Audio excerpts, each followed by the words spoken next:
J-Urban-T. Benjamin. My brothers. This ain't pain talk. This is clarity.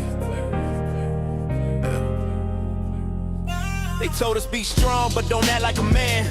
Be sensitive, but never take a fucking stand. Be providers, but ashamed of the grind. Confused ass culture, now we losing our spine. I watch men drown with their mouths full of facts. Quote every theory, but don't move when it's time to act. Scrolling for truth like it's stuck in the feed, but red pill reality don't come cheap. I ain't mad at women, I'm mad at the lie. They told you red pill meant bitching online. Red pill wasn't rage, it was look in the mirror. Now see enemies instead of getting clearer. They say wake up, but stay sleeping they habits. Blame the whole world, never audit they balance. You broke cause you lazy, not cursed. Red pill truth hit hard, yeah this shit might hurt.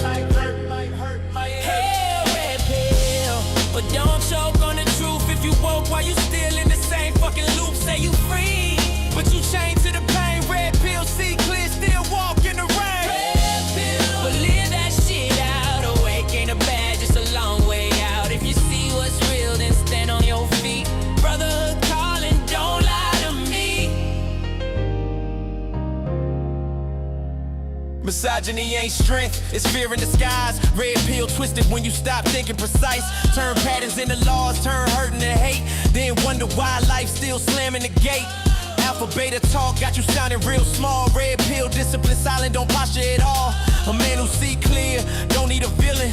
He building his shit while you scrolling and bitching. Red pill ain't the uniform, it's the work. But most one language without the dirt.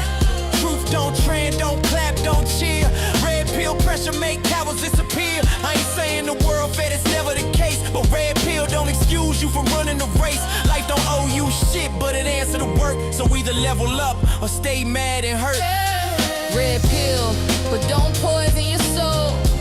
Truth ain't hate, it's control. Say you woke, but you live in the sleep. Red pill talk, same shit every week. Red pill, but stand like a man. Awareness demand more than a plan. If you see what's real, then bleed for the truth. Brotherhood watching, what you gon' do? Red pill ain't loud. It don't argue in comments. It don't recruit the bitter. Red pill get quiet and start demanding receipts. I ain't above this shit, I'm in it too. Same red pill standard apply to you and me, fool. If I say build, I gotta build mine. If I say lead, I gotta bleed time. Gentlemen, my brothers. Red pill ain't something you say, it's something you live. I'm holding myself to it too.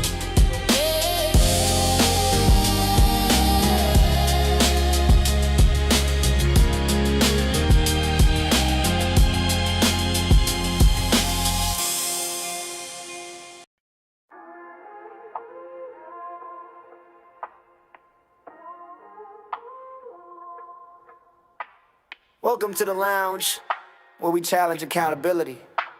I'm Urban, and we don't do surface talk here. We use emotional intelligence. Thought-provoking, mind in motion, truth be stirring, deep emotion. No filters, no faking. This here, thought-provoking. Every beat a question, every bar a lesson. I turn the mic to a mirror, life's a session. Urban in the mix, soul and intellect blend. We ain't just talk truth, we set trends from Dallas to the world. We break that ceiling, no clout, just facts, that's the real feeling. Thought-provoking, mind in motion, truth be stirring, deep emotion. No filters, no faking. This here, thought-provoking. Trap drums drop, but the message don't fade. Every thought sparks like a hand grenade. Faith, pain, love, and drive all collide, that's how minds revive. All collide, that's how minds revive. Thought-provoking, mind in motion. Truth be stirring, deep emotion. No filters, no faking. This here, thought provoking. Mind open wide like a city skyline. Every topic shaped by design. The urban lounge where ideas ignite. Late night thoughts under podcast lights. Every episode of thought design. The urban lounge where iron sharp iron. We build from the ground like truth rewiring. Can't fake what's felt when the mic's ignited. If you listening now, you already invited. Thought provoking, mind in motion. Truth be stirring, deep emotion. No filters, no faking. This here, thought provoking.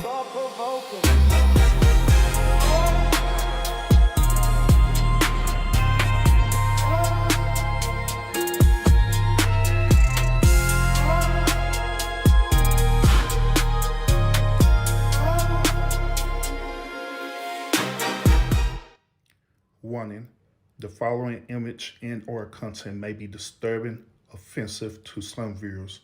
Viewer discretion is strongly advised. Real quick community guidelines before we start the show. Now I want y'all to know that this is a space for respectable, thought-provoking conversations. We encourage intelligent discussions, different viewpoints, and respectable debates. Disagree if you want, but do it with substance and respect. Self-promotion is not allowed. This is not your billboard. Links, spam, and promotions in the comments or in live chat will be blocked immediately. Distasteful trolling, insults, or bad faith behavior will not be entertained. You will be blocked and banned. No warnings, no back and forth. Finally, y'all will notice that the subscriber mode is on. It is only for 5 minutes, y'all. 5 minutes. That way we can protect the integrity of the show and also protect the integrity of people who actually want to comment in the comment section faithfully, all right? We're here to think, challenge ideas, and grow, and not derail the conversation. If you're here in good faith, then I welcome you. Y'all enjoy the show. Is everywhere. It is all around us. Because nothing compares to your wife at home. Imagine having to go to bed at the same time, eat the same food, watch the same TV shows. Marriage is a legal agreement that is pulled over your eyes to blind you from the truth. That you are a slave, Neo. You have signed your way into prison, reduced to wearing cheap, old clothes while she dresses in designer outfits. See, she never stops talking. This is why I'm telling you, take the blue pill. Take it. Salute everybody, salute. Welcome to the lounge. I'm Urban. Man, we got a hell of a good episode tonight. My apologies for starting later. I had a whole lot of family engagements that I needed to attend to, and I had to make sure that was taken care of. So that's why I kept kind of pushing the show back, all right? But I appreciate y'all tuning in tonight, being faithful to the channel as well, too. I appreciate that a whole lot. Man, yeah, like I said, we got a lot to talk about tonight, y'all. We got a lot to talk about tonight. But shout out to everyone who's in the building right now. Evan, what's up with it, man? Evan said this. He said, I know why. Them damn split tails is the reason why. Shout out to Evan for the comment. Shout out to my boy. Line on the building as well, too, trying to check me, but forget you, Negro. Talking about downtime. Shout out to Carb as well, too. What's up with us? Saying, let's get it, bro. We're here. We're in the building right now, man. And shout out to everyone who are tuning in right now. Those of y'all who are catching the live stream, shout out to you. Those of you who are catching the replay of the live stream as well, too. Shout out to you as well, too. But yeah, we got a lot to talk about tonight, y'all. We do. Like I always over here, we have a lot to talk about, man. But this particular topic that we're gonna talk about tonight, it touches my soul. The reason why it touches my soul is because I used to be a part of this. Dum dum dum. Yes, me, Urban. I used to be blue pill like I ain't nothing, man. Used to be blue pill like I ain't nothing. But I end up learning from the errors of my ways, and I started learning the truth.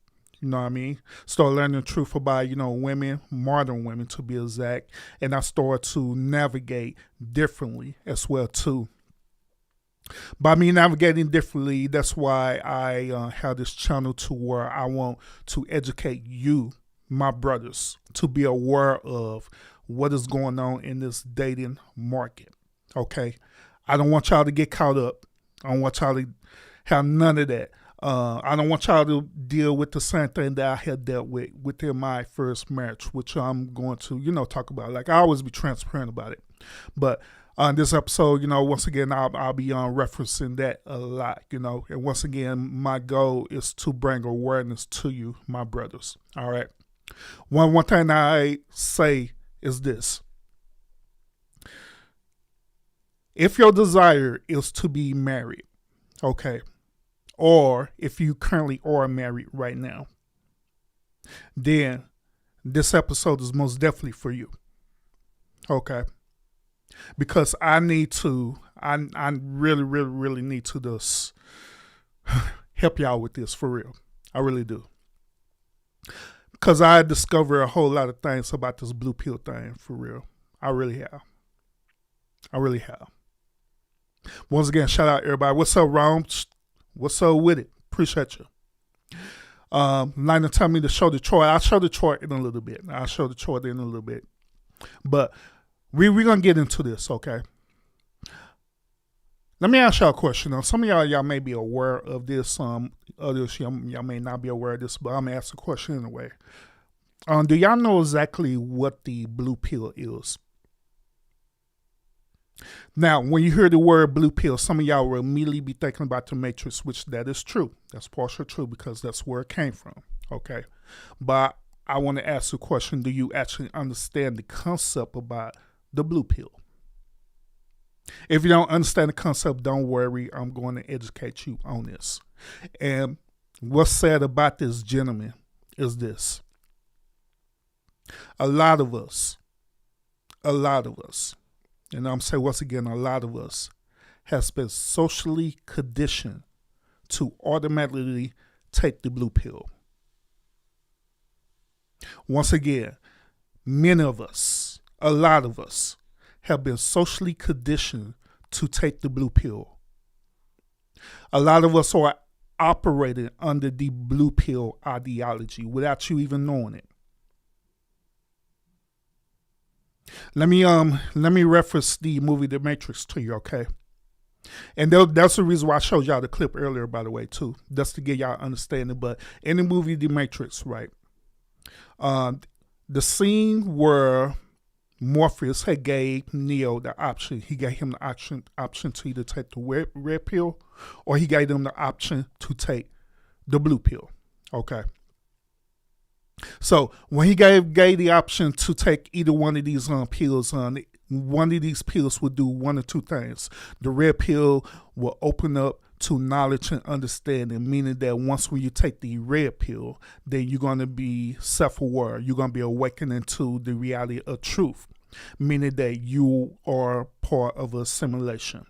You're part of what is known as the Matrix, according to the movie, where you're literally jacked into a system, a program network of systems that is designed to control you as a human being. But however, if you end up taking the blue pill, right, then as what Morpheus said, the story ends.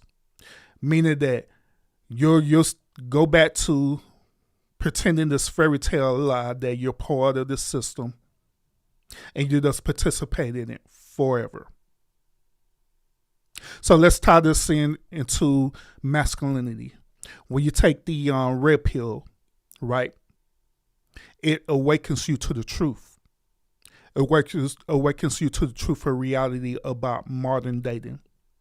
It awakens you to the truth about dealing with modern women and how the way modern women's mind is wired and set. It shows you the truth that a lot of modern women are part of feminist ideology. even waking you up to the truth that not only that, but it's systematic as well too, meaning that it's controlled by government systems. But however, if you are part of the blue pill, the blue pill will allow you to be a part of the system without your knowledge. You'll be a part of the ideology of the blue pill system. Instead of you having freedom and rights as a man and exercise your rights respectfully, your rights are indirectly taken away from you, and the system uses women to do that. That's what the blue pills. A matter of fact, let me show you this clip. And this clip will give you a further understanding about the whole ideology of the blue pill. And we're going to get deeper into this because, once again, I want y'all to be aware of this, gentlemen, for real. Okay. Blue pill are the men that are still subservient mentally and emotionally, psychologically and politically to an environment that's been feminized and dominated by far left feminists. That's blue pill. Blue pill is, if there's an issue, it's always got to be the man's fault. That's what society says. That's what a lot of women say, and that's how some men operate. So if a woman's crying, she can't be lying. That's blue pill. The terms we use for the men that are still bought into the feminine narratives that are a detriment to men, are detriment to families, and a detriment to any thriving society. Gentlemen, tonight we're going to talk about why married men wake up too late to realize that they're part of the blue pill. Then when they become part of the blue pill, something dramatic end up happening to them. That's what we're going to talk about tonight, gentlemen. Now, those of y'all who've been following my channel, y'all know that I am very transparent about my first marriage that I was in. I had my awakening moment, okay? Within my awakening moment, it led me into red pill rage. But after when I had endured red pill rage, I ended up going into more of a awareness phase. And this is goes with what my moderator was talking about earlier about the wheel. Matter of fact, I'll show y'all the wheel real quick so y'all can understand where I'm coming from on this, okay? All right, this is my framework that I have created, okay? You'll only find this at the lounge, all right, because it's something I have personally created. This framework is known as the Red Pill Rage Framework. Now, if you look according to the wheel, a lot of us as men are at number 1 right now. And this is where all the married men are at as well too, which is at number 1, the awakening phase. A lot of the married men have taken the blue pill indirectly. And once again, it has been systematically programmed to you to take the blue pill. Within the blue pill, you believe that it's okay for you to be sacrificial as a man. It's okay for you to bottle up your feelings. It's okay to allow women to indirectly and probably even directly manipulate and control you. It's okay to live under the notion about happy wife equals happy life. All of this is under the blue pill. But the sad part about it is that a lot of us, we haven't been awakening yet. We are at number 1 right now. Then furthermore, other brothers have been awakening because something traumatic happened to them for them to wake up. This traumatic event either could be a divorce. It could be either a bad relationship. It could be anything that could trigger this awakening for you. Then once when that awakening has been triggered, you end up moving into the next step of the wheel, which is number 2, which is the red pill rage phase. Unfortunately, gentlemen, I have discovered that a lot of our brothers, and to be honest with you, I'm just going to be very transparent. I'll say 90% of our brothers is still stuck in red pill rage, still to this day. Red pill rage is simply expressing your grievances about dealing with the system by discovering what the system did to you. You had got with a certain type of archetype of woman and she treated you a certain way, and so now you see all women as a threat now. This is why many of you brothers here y'all were gravitated towards men like Rollo Damasi, men like Andrew Tate, men like Myron Gaines, hell, even me through the Urban Now podcast.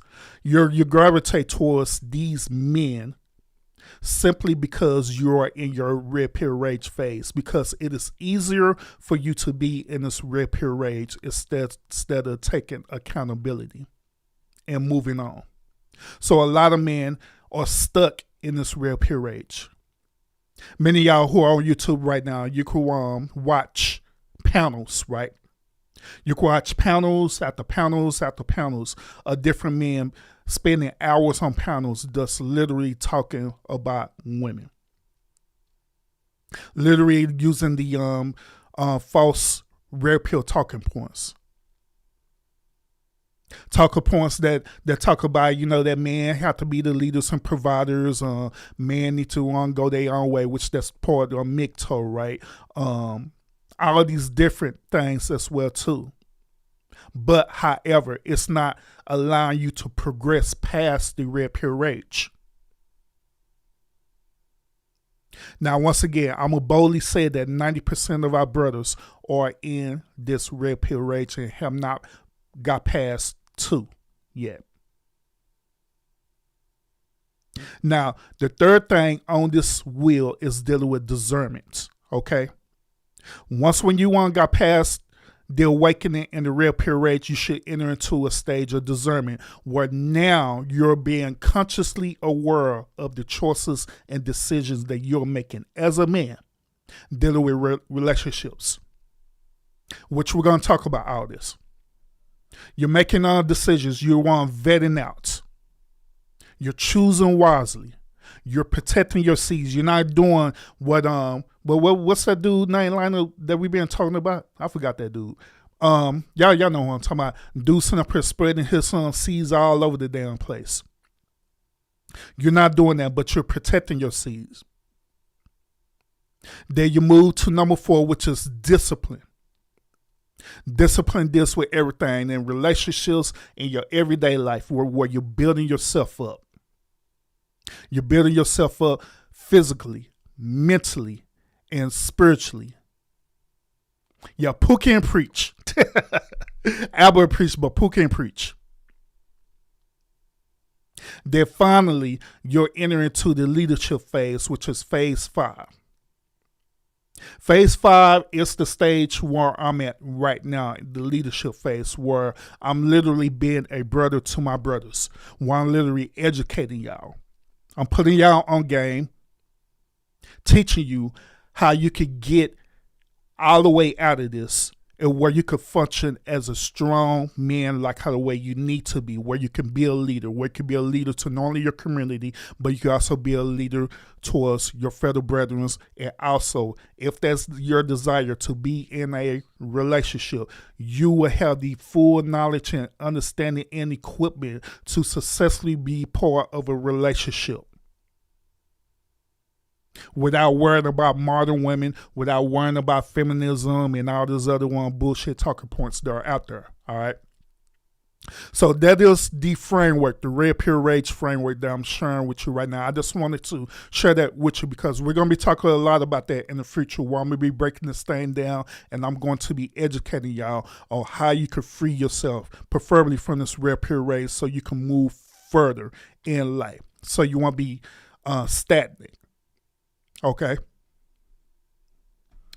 Let me share another clip with y'all because we're going to dive deeper into this conversation because this is very important, because I see a lot of my brothers is caught up in this blue pill, especially if you're married.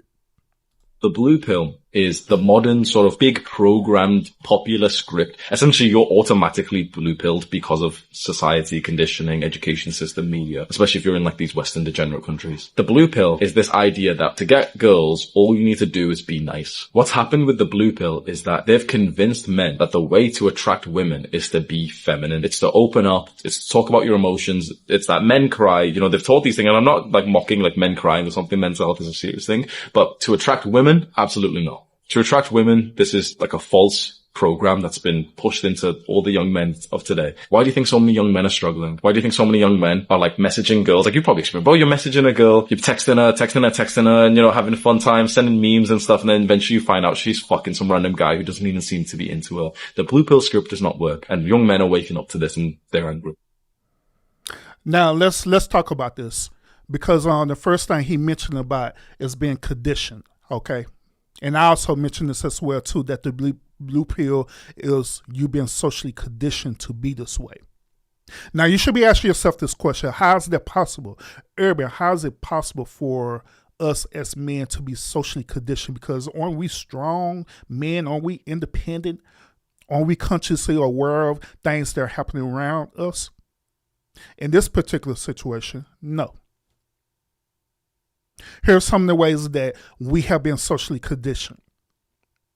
I'm going to give you the obvious one. The obvious one is dealing with music. Music have a way of either directly or indirectly entering into your subconscious mind, okay? Now, some of you will argue and say, well, urban music doesn't do that to me at all, brother. It don't make me feel nothing or whatever, but I'll call you bullshit on that. That's bullshit. One way or the other, music is either going to directly affect you or indirectly affect you, depending on the type of music that you put into your spirit. So why is this important? Why am I mentioning about this? We have been systematically programming this for every man. It don't matter your race, it don't matter your ethnicity, it don't matter. Every man has been either directly or indirectly programmed by music. In the black culture, we call I music R&B music. R&B music systematically program us to become what is known as simps. Where you see these artists, they performing these rituals and stuff, right? Where some of them singing in the rain, some of them giving women gifts and flowers, and within these songs, they're begging for a woman's affection, and they're doing all these different things to try to win that woman's heart without nothing in return, without no reciprocation whatsoever. Gentlemen, that is part of being systematically controlled by blue pill ideology. That system is telling you that it's okay for you to be a simp. It's okay for you to be a sucker. It's okay for you to do all these things for women. It's okay for you to participate in Valentine's Day and all these other ridiculous holidays that they got out there. But the thing about it is that you've been systematically programmed ever since you was little. Ever since you was little. While you was young, if your father was in your life, your father would still teach you systematically how to be a sucker, how to be a simp, how to be a beta male. Literally blue pilling you. He's saying that, son, it's okay for you to be what is known as chivalrous. It's okay for you to be a gentleman towards women. Go ahead and open up them doors for a woman. Go ahead and throw your coat on the ground for the women and get your coat dirty while she won't get dirty. Go ahead and take a woman out on a date and spend this expensive meal without getting anything in return from this woman. go ahead and literally sacrifice your life and well-being to make this woman happy. Not for your happiness, not for y'all happiness, but only for her happiness. That's how the way we've been programmed when we was young. Another one systematic thing that we've been programmed is dealing with religion. Depending on what religion that you are, if you're part of the big three, which is Christianity, Islam, and Judaism, them three religions are the biggest blue pill religion that is existing right now. Where these religion is literally teaching you to be blue pilled. Instead of you being a man who is a leader, it directly and indirectly is teaching you to be more docile, to be more submissive, to be way more understanding. So all these systems is existing, programming you to be blue pill. And you've been dealing with this ever since you were young. The reason why I know this, gentlemen, is because this is my experience. I had the privilege of eventually being part of a 2-parent nuclear household, where my father and mother were both present in this household. But while I'm existing in this household, my father was teaching me. He was teaching me things about being a man, not things that he's supposed to teach me, for us like survival and different things like that. He was teaching me that it was okay to, do certain things for women and women hard and all this other stuff. And that became my immediate reality. So when I became a teenager, guess what I started doing? I started practicing these things. Y'all know what I'm talking about because y'all been doing this when y'all was in high school and middle school. All these things that you had learned either on TV or through your family or wherever you done learned it from, you started practicing these things while you was in school. Starting from elementary school when you became aware of it.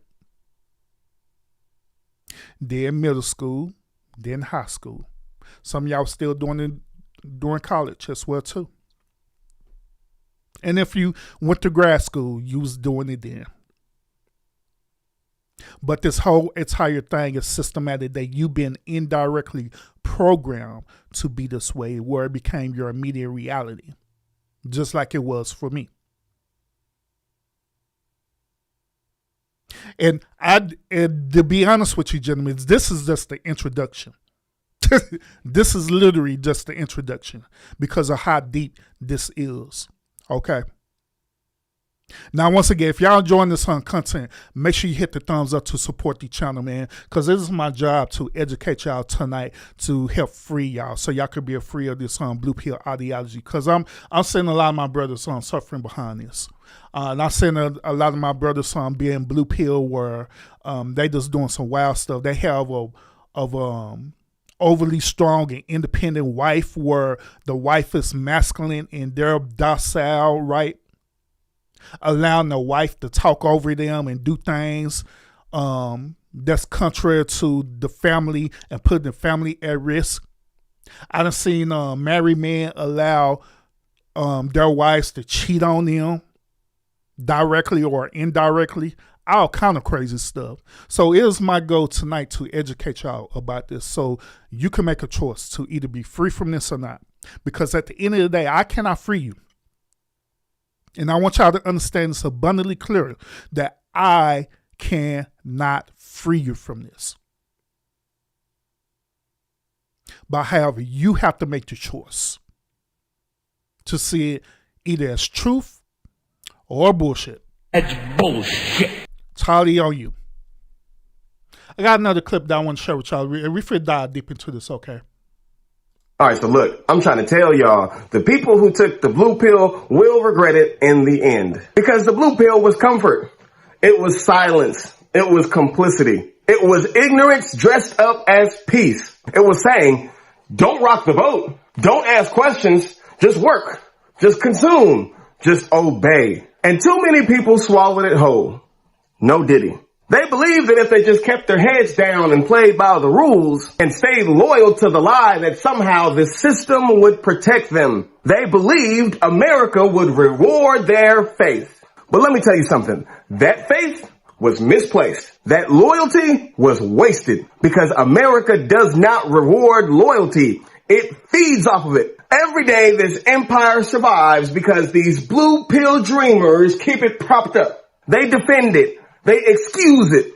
They justify it. They turn a blind eye to the exploitation. They turn a blind eye to the racism, the violence, the greed. They ignore the scams, the scandals, the corruption. As long as they can run off to the little bubbles of comfort, as long as they can still sip their little wine while the rest of us starve, they think it's all fine. But it's not fine. I want y'all to understand this, okay?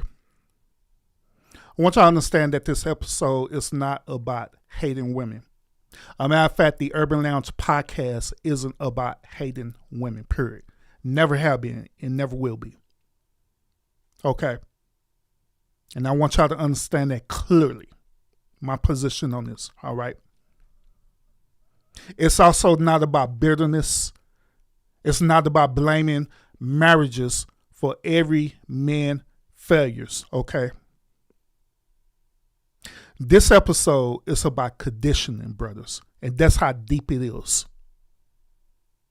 It's about men following a script they were told will work, only to discover years later that life, attraction, intimacy, respect, and marriage do not operate on fantasy.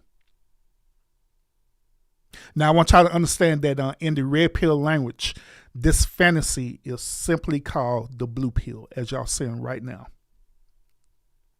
Just like the couple of clips that we presented so far, they are saying this. They're saying that the blue pill says that you should be nice. You should be useful. You should be agreeable. You should be safe. You should be the provider. You should sacrifice yourself. You should keep her happy.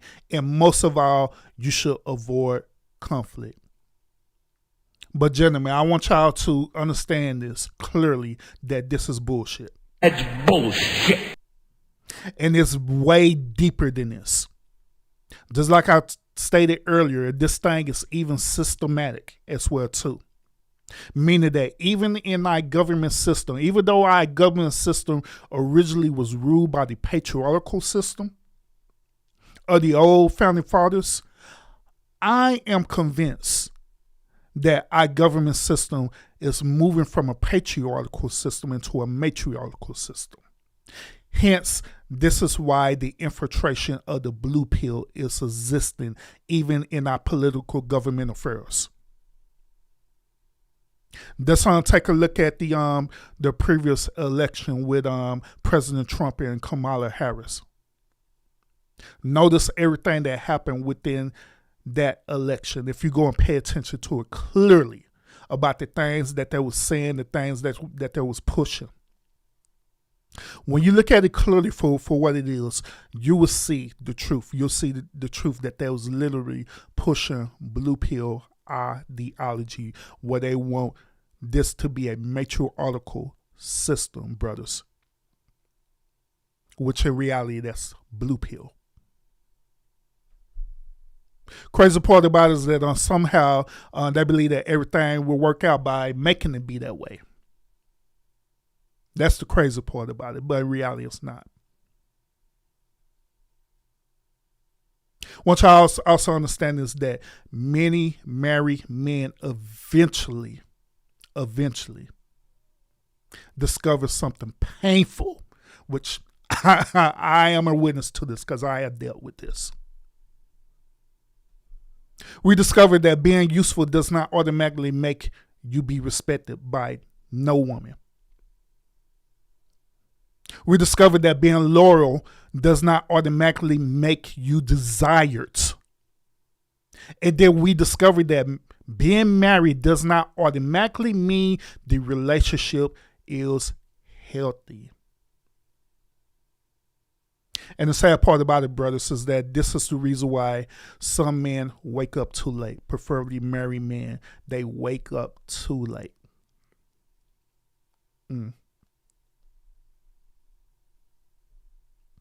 Let's listen to some more of this, because once again, we're going to get deep into this. Shout out to everybody who's in the building. Hey, Kenfo, what's up with a salute? Appreciate you, bro.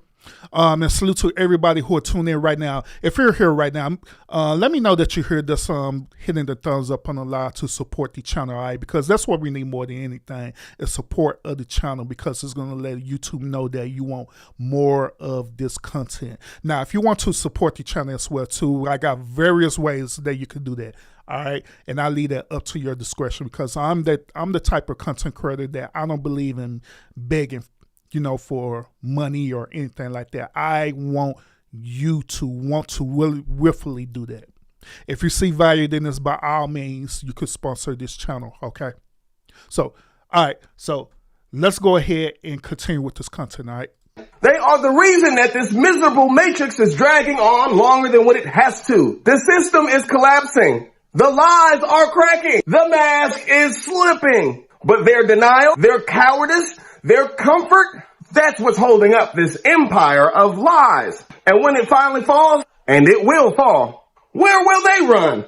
Where will they hide? They won't run to their money, because money means nothing when the shelves are empty and the water is poisoned. They won't run to their gated communities. Gates don't stop desperation. They won't run overseas, because America's collapse will follow them everywhere. And no other nation is going to be willing to accept refugees from this empire, especially what this empire has done to the rest of the world. So these blue pill dreamers will stand in the rubble of this dream that they defended, realizing too late that they wasted their time protecting an illusion. Meanwhile, those of us who took the red pill, not because we wanted to, but because it was shoved down our throats, no diddy. But those of us who took the red pill, we will endure. We've been surviving collapse our entire lives. We know how to stretch nothing into something. We know how to build community in the dark. We know resilience, because resilience has been our only choice. The truth is heavy. The truth is painful. And sometimes the truth is even lonely. But the truth prepares you. The truth makes you strong. The truth builds you for the storm that's coming. And the storm is almost here. Everything that he's saying, I agree with him on that. And I also want y'all to understand this too, that what he said, how the way the red pill was like shoved down your throat, that is true. And how the way it be shoved down your throat is either in a direct way or an indirect way, like I stated to you earlier. Normally for us men, it take a traumatic experience for us to get the red pill. Normally that traumatic experience is dealing with some type of relationship trauma. Whether it's dealing with divorce, or some of y'all was cohabitated for a very long time, or wherever the case may be, wherever it looked for you, that trauma ended up happening to you, and therefore that's when the red pill became a option, because you seen that the blue pill system had failed you. Y'all know what I'm talking about, right?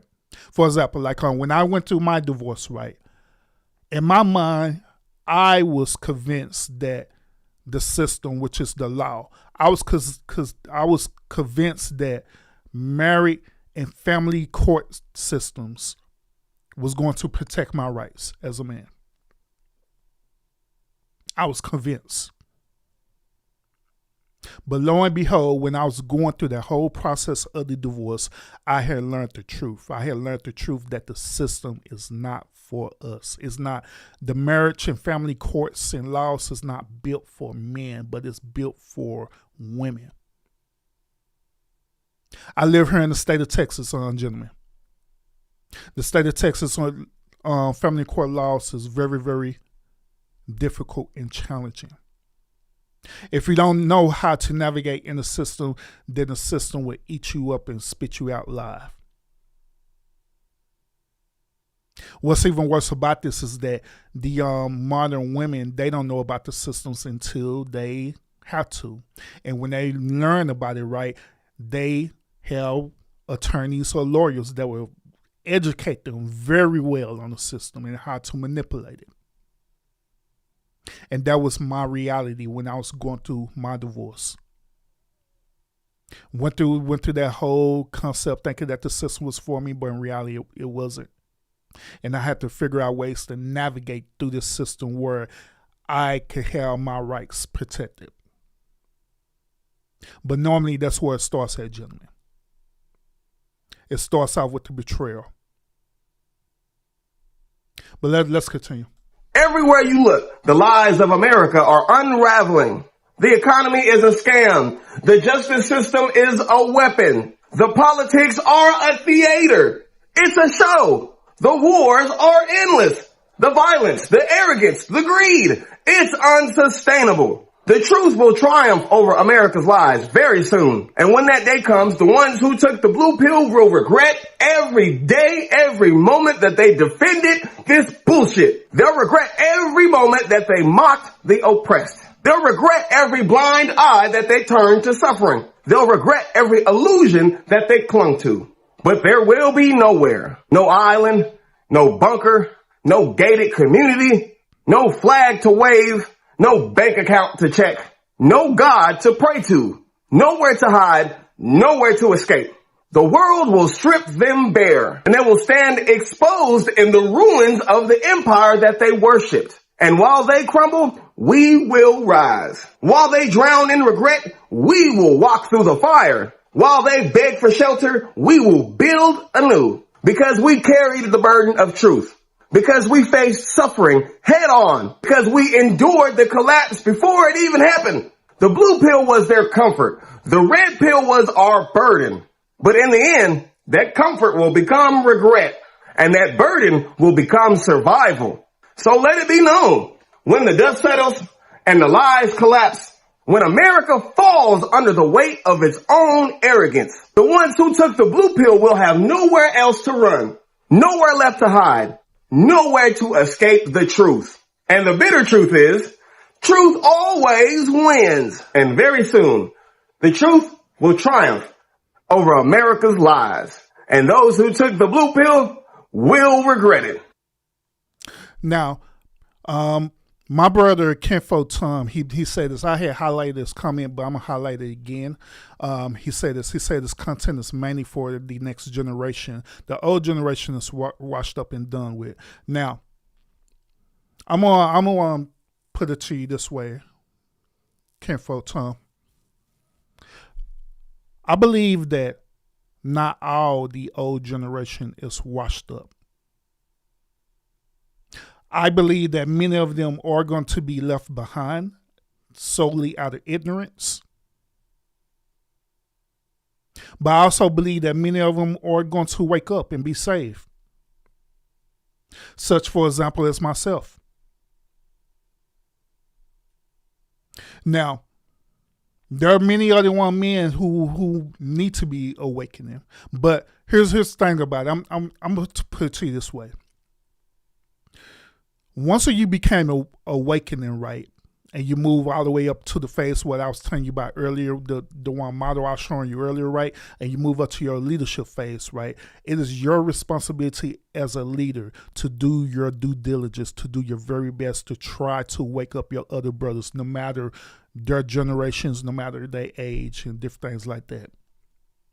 Just like I told you, I said this. I said that I cannot make you do anything. However, I could present the truth to you. And then you choose where if you want to either be free from this or still be part of the system. Totally your choice. But it's my responsibility to share the information to you. But however, the problem that we are dealing with, which I'm going to do another live and a teaching talk about this, is that we are stuck in this red pure rage phase, and many of my brothers have not got out of that phase yet. And so I'm going to start doing the teaching to teach them to get out of that phase so they can progress on, so they can get to the final phase, which is leadership, where they could do the same exact thing, educating the brothers to the ones who want to listen to understand, and listen to want to change. Y'all know that the research actually supports that marital satisfaction sexual satisfaction and sexual frequency can decline over time in marriage, especially during the early years. Now, that reality explains why many men feel blindsided when relationships begin to change after commitment. Okay. A matter of fact, I'm not going to pull the article up. I don't want to bore y'all with lecturing tonight, but I'm share this article with y'all in the chat, and you can review it on your own leisure time. And I also got these articles posted on my video description as well too. All right, so I'm gonna share this article source with you. You can check this out on your own personal time. All right. Here's the first article that I want to share with you. Peer review, by the way. Peer review, by the way. Now, I also want y'all to understand that a lot of men were raised to believe that marriage works like a reward system. Okay. What do I mean by that?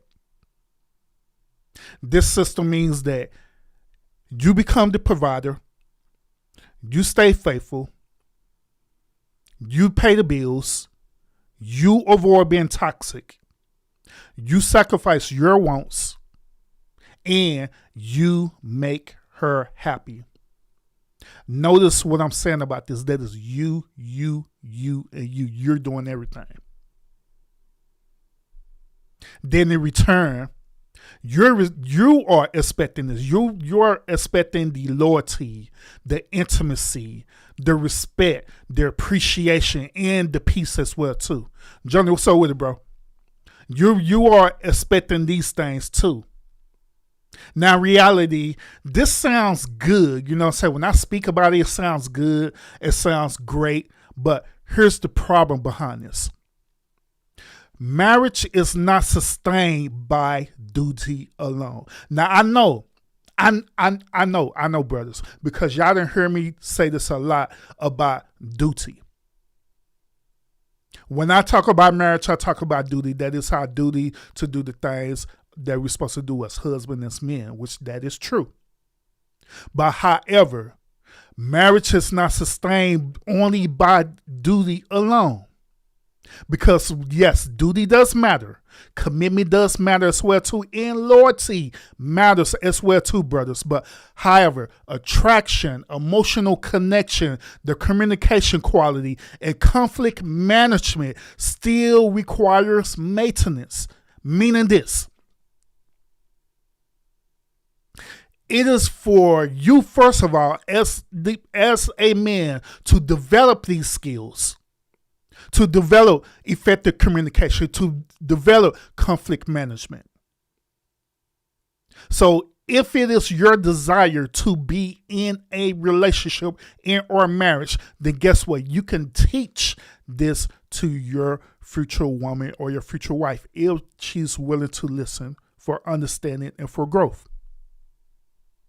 But all of that deals with the vetting process, which I'm going to talk about later on in the stream. All right.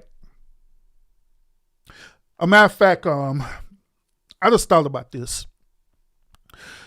There's a relationship research, and it's from, what's that dude's name? Dr. John Gottman. Okay. It's a relationship research from Dr. John Gottman framework that constantly shows that communication patterns, emotional connections, and unresolved resentment strongly influence marital satisfaction and relationship stability. And a matter of fact, I got this on article right now. Once again, I'm not going to share these on articles with y'all tonight because I don't want to bore y'all with lectures, but I want y'all to go back and look at these peer-reviewed sources that I'm providing to you, all right? Because like I say, I don't want to be on site and stuff, and y'all be like, "Oh, where's the source to this? Where's the source, Urban? Where's the source you talking about?" They're right here. I got all sources that I'm going to be talking about tonight, and I'm going to be posting them in the chat, and also I have all these sources posted on my video description as well too, all right? Because I want y'all to be educated to the truth, okay? So, but anyway, when a man believes marriage runs on autopilot, it's because he is a good man. But in reality, he's already vulnerable to blue pill. Because being good is not the same as being grounded, gentlemen. Once again, let me repeat this to you, gentlemen, so you understand this. Being good is not the same as being grounded. Being nice is not the same as being respected. Because we have dealt with this, gentlemen. We have dealt where women will say that the nice guy finished last, correct? We have dealt with that at one point of our life, correct? We have dealt with modern women choosing men who don't have value of themselves. We have dealt with modern women who literally disrespect us because they see us as being soft and weak because we're being too nice to them. But being available is not the same as being valued. I got a clip there and I'm gonna show y'all again, but let me get. Matter of fact, I'm gonna show the clip to y'all right now. And we get to the next song talking point. All right. Feminism is the blue pill for women, right? We see more people who are sort of acting anti-naturally, women acting masculine, acting tough, boss babe, and men, and I don't want to use the term beta, but men acting weak and subservient, and no one's happy because it's all a fake out. No, you're actually precisely correct. I say it all the time. Feminism is the blue pill for women, right? So for men, right, blue pill guys are simps. Feminine, think that women can lead and, they can, do certain masculine things and they can like defer that to her. Like, yeah, it's okay if my girl like bosses me around and tells me what to do, like, cause they're idiots and they don't understand female nature. Same exact thing with women. Women, the blue pill for women is feminism and thinking that chasing a career, acting like a man, being masculine, challenging your husband or challenging your man is like, empowering. That is the blue pill for them. Let's talk about this whole notion about happy wife, happy life. Because I know that this is one of the biggest things that has been taught in the blue pill, especially men, especially married men who are blue pilled. They believe in this whole notion about happy wife is happy life. But they're being disingenuous with this whole concept. Okay. This happy wife, happy life thing it's a phrase that trained too many men to become emotionally passive. Like how we seen in the clip. It taught men that their roles was to manage her emotions instead of leading themselves. Leading not only themselves, but leading her as well too. But I want y'all to understand this clearly that, gentlemen, this is dangerous. Because when a man builds his identity around keeping everybody else comfortable, he eventually loses himself. This is where he started asking these questions, right? Where he started asking questions such as, am I being respected? Am I being respected? Am I growing? Am I leading? Am I tolerating behavior that I should have corrected years ago? Am I abandoning my own standards to avoid conflict? I know, gentlemen, because I have asked these questions. I started doubting myself. All because I was programmed to believe that happy wife equals happy life. Do everything possible to make her happy while you sacrifice yourself as a man, your dignity, your health. Y'all, I don't know how much y'all familiar with the men in the past. I believe the boomers and stuff, right? Do you know that these men in the past, right, they literally sacrificed their health? They'll sitting up here working 2 or 3 jobs and stuff, right? And they call that being a provider. Dudes working over 100 hours and stuff, right? And they call that being a provider. Now, I also want y'all to understand this. I want y'all to understand that it is nothing wrong with a man providing for his family overall. But the point that I'm making is that instead of he doing it as duty, so he could sustain a household, he is now doing it because it's going to make her happy, because he done marry a wife who have all these unrealistic expectations. She want to travel all the time. She want to have all this expensive designer stuff. She want to live beyond y'all means. She want to get an expensive $1 million house, knowing good and well that you can't afford this $1 million house. And now all of a sudden, you have to work 3 or 4 jobs just so you can afford to get a $1 million house that she want. She want to drive around in an expensive car, knowing good and down well that your salary cannot afford it. So you have to work all these additional hours and overtime just so you can make her happy. She want to live like the Joneses, which the Joneses is pretty much either her family and or friends. She want to do all these things while you literally sacrifice your whole body, your whole health. This is the reason why, gentlemen, that we end up passing away way before women do, because of the stupid stuff that we do. And all because we have been programmed. All because we've been manipulated and controlled to be this way. The boomers and the X's and stuff, right?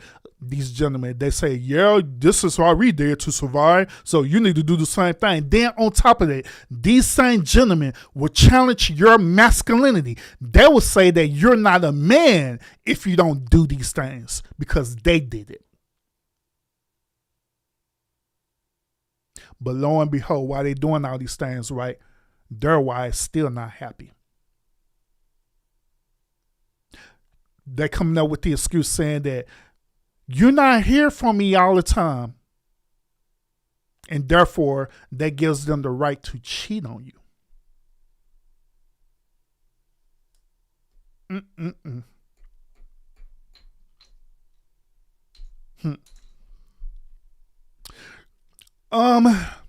Kinfolk asked this question. I'm acknowledge it. Appreciate your question, by the way. Do you believe most women or a certain demographic of women are under some kind of MK Ultra experiment? Now, I believe that they are being manipulated and controlled by a system. Now, for us MK Ultra, I'm not sure about that. I'm really not. Is it possible? It could be possible. It could definitely be possible. But am I certain that this is happening? I don't know. Based on MK Ultra, I have no idea. But I know that there are systematic things in place right now that manipulate this, like I stated to y'all earlier. But good question, though. Appreciate it. Got another clip for y'all. Let's get it. In a week, you condition them. Bro, that's why we manufacture. That's how to make men weak. You condition them.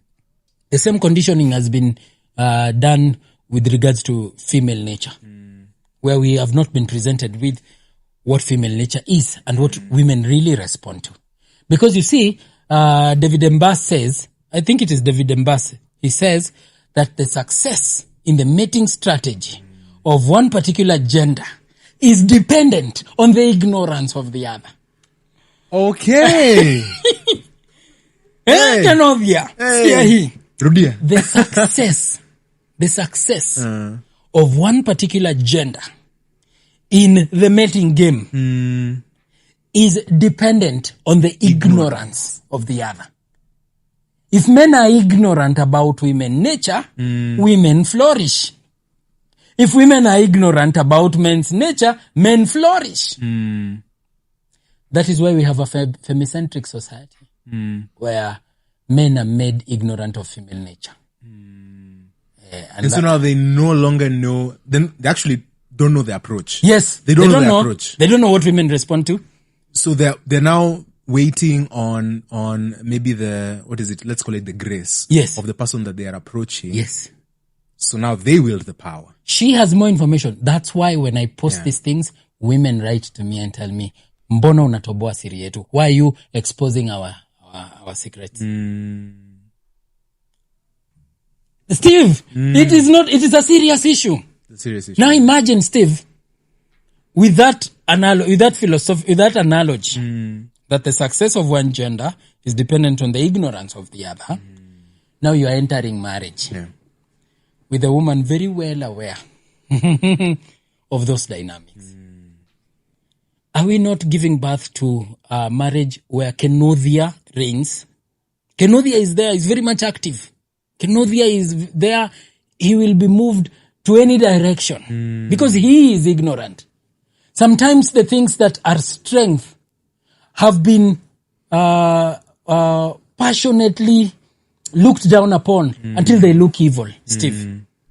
Like learning to say no nowadays is a big issue. Do you know we have men who are afraid to say no to their woman? They can't say it. And I saw an episode where Jacob Elliott with the Jaguero. He was saying nowadays we have men who are doing chore play. Let me say this, and I will let this clip finish off right. When I was in my first marriage, right? Do y'all know that I was afraid to challenge my wife? Not afraid that I feared that she was going to do something physically to me, right? But I was afraid of the rejection. I was afraid that if I were to say no to certain things, then I wouldn't be able to get certain things that I wanted, such as love and affection, such as, having sex with her. And guess what she did? She had weaponized that gentleman. She had weaponized that against me and used that against me to manipulate and to control. The sad part about it, brothers, is that many of the blue pill marriages right now is functioning and operating the same exact way. Y'all know what I'm talking about, right? Y'all know about the doghouse, right? It's an old saying, but I believe that it's still prevalent even in this modern generation. The doghouse is simply this. If a man were to do anything that the woman deemed wrong or inappropriate to make her mad, she will withdraw from having sex with that man, right? That's the first part. And the second part she would do is this. She would literally put this man out of his own bedroom and require for this man to sleep on the couch or sleep in the guest room or any space other than his own damn bedroom that he paid the bills. That's what the doghouse is. A lot of men have been subject to that. As a matter of fact, a lot of sitcoms, reality shows, and movies have portrayed the same doghouse effect, where directly and indirectly have programmed men to be compliant.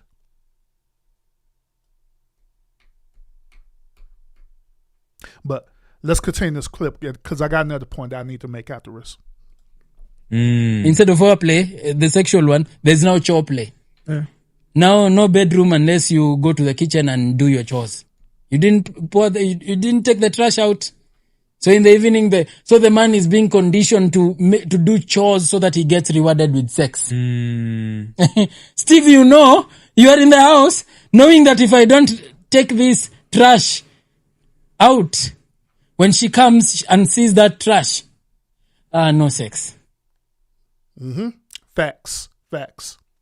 Now, he kept mentioning one key word, and I don't know if y'all caught on to it right, but I'm going to want to reference it. He kept mentioning over and over again about ignorance.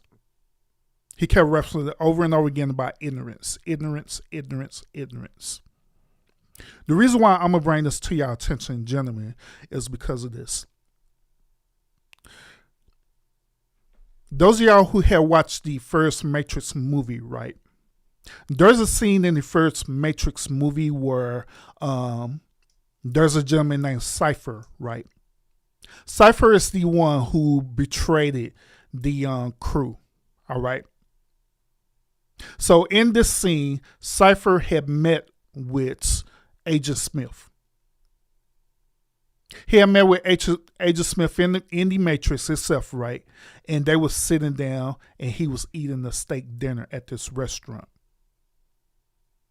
So Agent Smith was trying to get the codes, the cipher codes, so they could end up, doing what they're doing to the crew. So Cypher ended up giving them the codes. Cypher had said something that was very important in that scene. He had simply said this. He had looked at the meat that he was eating, which was a steak, right? He said this. He said, you know what? I know that this steak is fake. I know that it's fake. I know I have been systematically programmed to taste this steak, to taste that it tastes like a steak, it's delicious like a steak. It has every type of code and mannerism as a steak, right? And I know this, and I know this truth. But however, ignorance is bliss. And you want to know the reason why he said that ignorance is bliss? He said that because he was consciously aware of the reality of everything, that everything has been systematically programmed, that he's part of a program.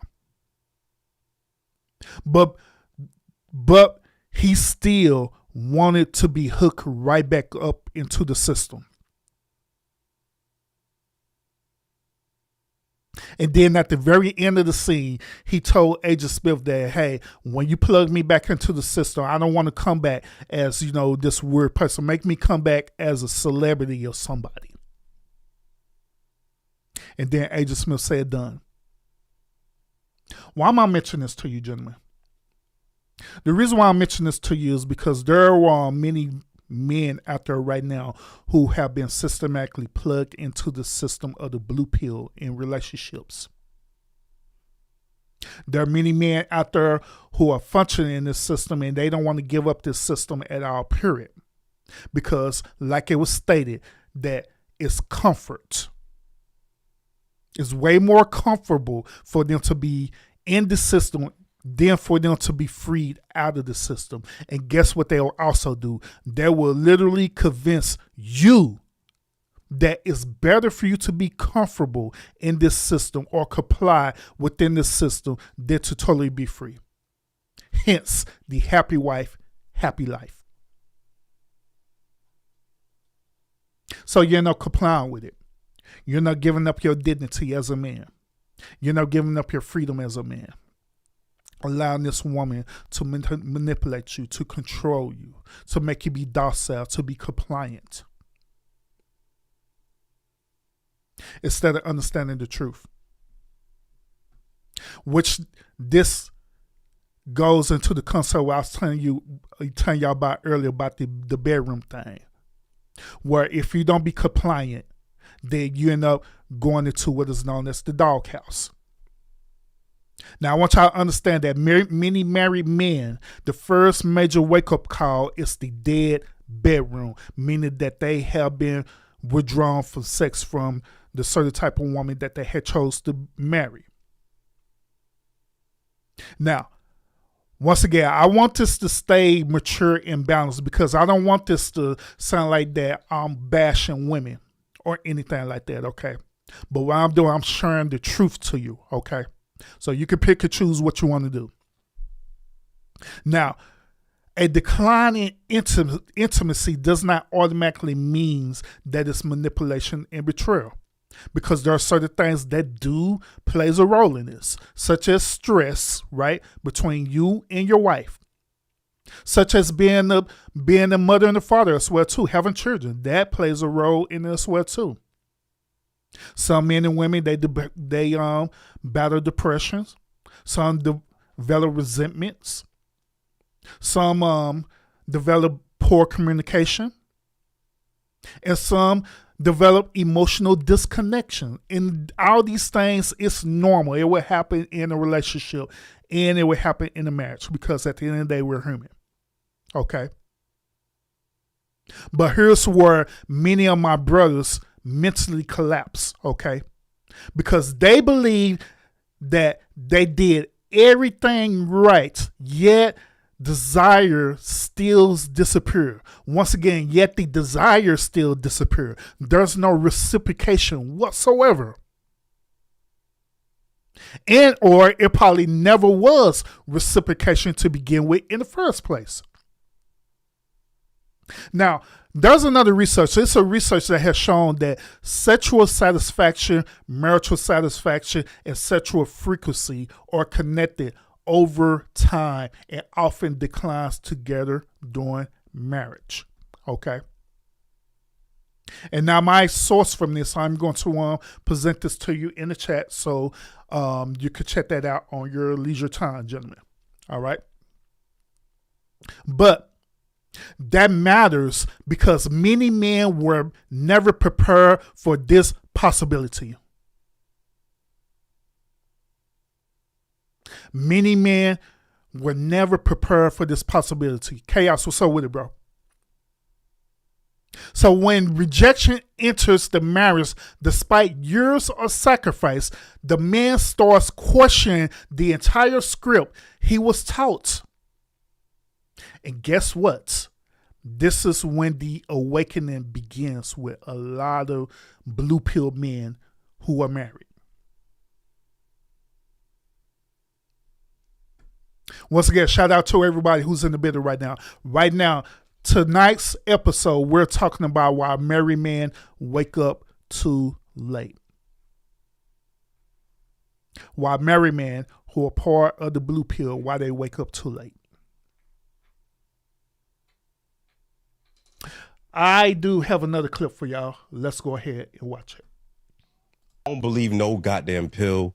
I will never allow my woman to touch a door. Right? That's blue pill. Is it? I'm going to tell you why. Because if I park and my girl gets out the car first and my girl is ahead of me, I'm not going to sprint, which is exactly what the analogy and example that he used, to open the door to make sure she doesn't touch a door. There's extremes on both sides. So that's not even possible. For me, I'm like, yo, if my girl gets to the door first, she's gonna open the door first. That just sounds logical. Yeah, but that's what I'm saying. Both of them are extremes, right? So you have one that's gonna be like, you know, my girl doesn't even touch a car door. She doesn't touch a entrance exit door. A bill. A bill. She doesn't touch anything. She doesn't know anything. I do everything, and I rub her feet at night. And I suck her toes, and I tell her I love her, and that's the blue pill. It's super lying, extreming, right? Now, a red pill is going to be more so like... Now, before he gets to the red pill perspective, right, do y'all understand where he's coming from? Do y'all understand where he's coming from? Now, this thing is dealing with the system of being chivalrous, okay? Because being chivalrous includes you open up doors for women and not allowing, your wife to touch the car door. You're not allowing your wife to pump gas and all this other bullshit narrative that's out there. That's bullshit. In my just in case y'all didn't realize this, right? I am currently married right now. I'm in my second marriage.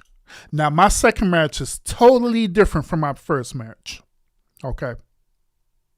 In this current marriage that I'm in right now, we are happy together because we have an understanding with each other. When I say we have an understanding with each other, I mean that we respect each other. We have boundaries. We have vetted out each other properly. We have did our due diligence to make sure that we are compatible with each other in this said relationship in marriage. And we're still doing this still to this day. And I've been married to this woman for going on 5.5 years now. Now, I want y'all to understand this. I want y'all to understand this clearly. There are things that I do for her, not because it's required for me to do to prove myself as a man, such as opening up doors. I don't open up doors for my wife to try to prove that I'm a man to her. I open up doors for her because I respect her as a woman.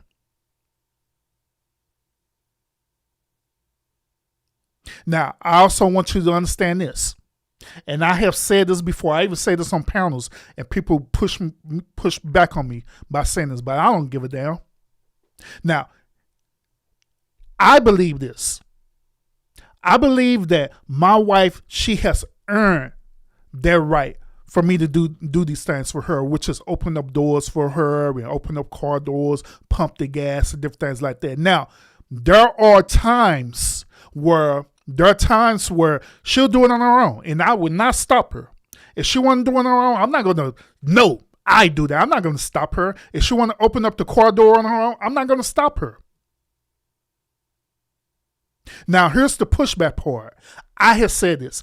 I said, hey, do y'all know that I don't do the same thing for other women that I do for my wife? Which is, say, for example, I'm at a random place like at a store or whatever. Guess what? I don't open up doors for women at a store unless I'm just being nice that day.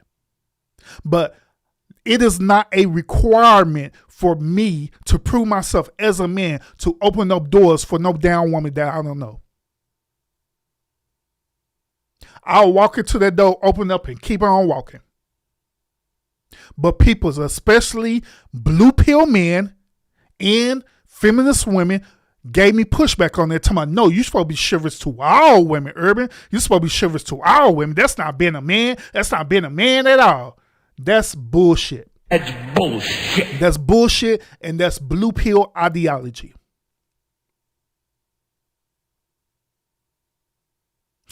I only do that to the women that I care about in my life, not some random chick that I don't know, who don't even deserve that. Then to top it off, right, gentlemen, and I know y'all experienced this before. Let's say, hypothetically speaking, that you do open up the door for a random woman. What do they normally do? In most cases, in this modern generation, what they do? They won't even say thank you. They won't even look back and say thank you for opening up the door for them. They'll just walk through there and keep on going. Am I lying about that, gentlemen? Because it ain't happened to me plenty of times.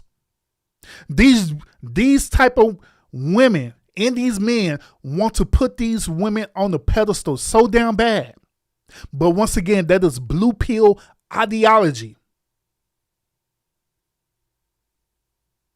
It should be only a very few women who deserve that privilege for you to be chivalrous towards.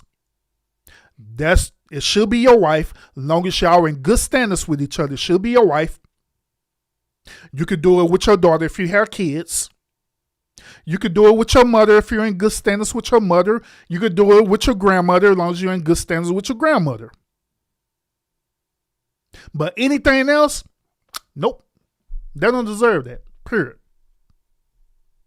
Because when you do that, they enter into this phase where they believe that they're entitled. Then within that entitlement, they start challenging your masculinity as a man. And then you start questioning your masculinity as a man as well too. So that's what he was talking about for us, the blue pill ideology, where they be overboard with it. Where they feel like they got to do this with everybody, but that's not true. Gentlemen, that's not true, and don't fall for that trap. Streaming, right? Now, a red pill is going to be more so like, what are you doing for me? Man, that bitch been over her own, though. Which is also extreme. Like, you either like the girl or you don't. And I want y'all to understand that this gentleman right here in the glasses, he is blue pilled, okay? He has a blue pill mindset. He has a blue pill ideology and everything. Now, we do understand that red pill could be extreme, and we're not discrediting it because it can get that way. But based on the simple things that he's talking about, right? It's simple things about chivalry. Okay? Now, he had mentioned saying that, hey, what are you going to do for me? Which that's very, very valid.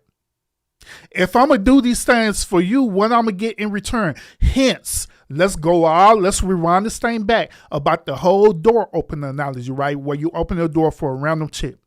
And the women who are watching, I'm going to put y'all on game on this. Y'all may be aware of this, but I'm going to say it anyway.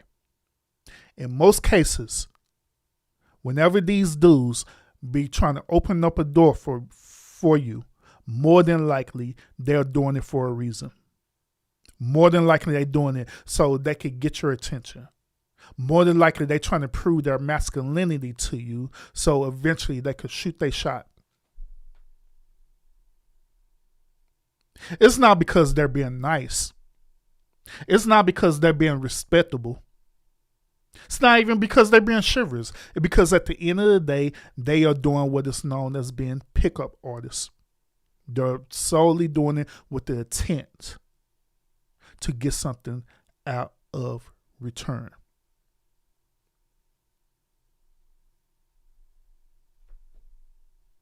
And behind closed doors, you're probably doing shit that you're not even going to say as a red pill dude. I can't tell nobody. Very but true. Then you come on the podcast or you on a microphone and be like, oh, I never opened the door. Like, y'all sound stupid. But it's Just both. Very true. But it's both, though. It's cool. Because there's blue pills that are doing the same thing. Because they're men. Why are they? No, I'm saying they're doing the same lies. No, but you can. Oh, on Chaos, what I'm posting in the chat, I'm posting source articles, so you could want to check that out, because I'm citing a lot of sources on this live tonight, and I don't want to be citing sources without y'all going back and verify these sources. All right, so all these sources that I'm putting in the chat, they're peer reviewed.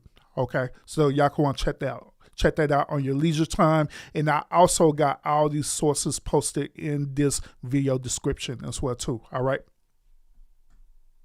Do a lot of things in life they're doing the same say this is very red pill of me. This is very blue pill of me. Like your whole life. I'm not doing and none of that. I know, and no one is, honestly. Hey, you gotta I'm about to be 45 years old in 16, 15 days.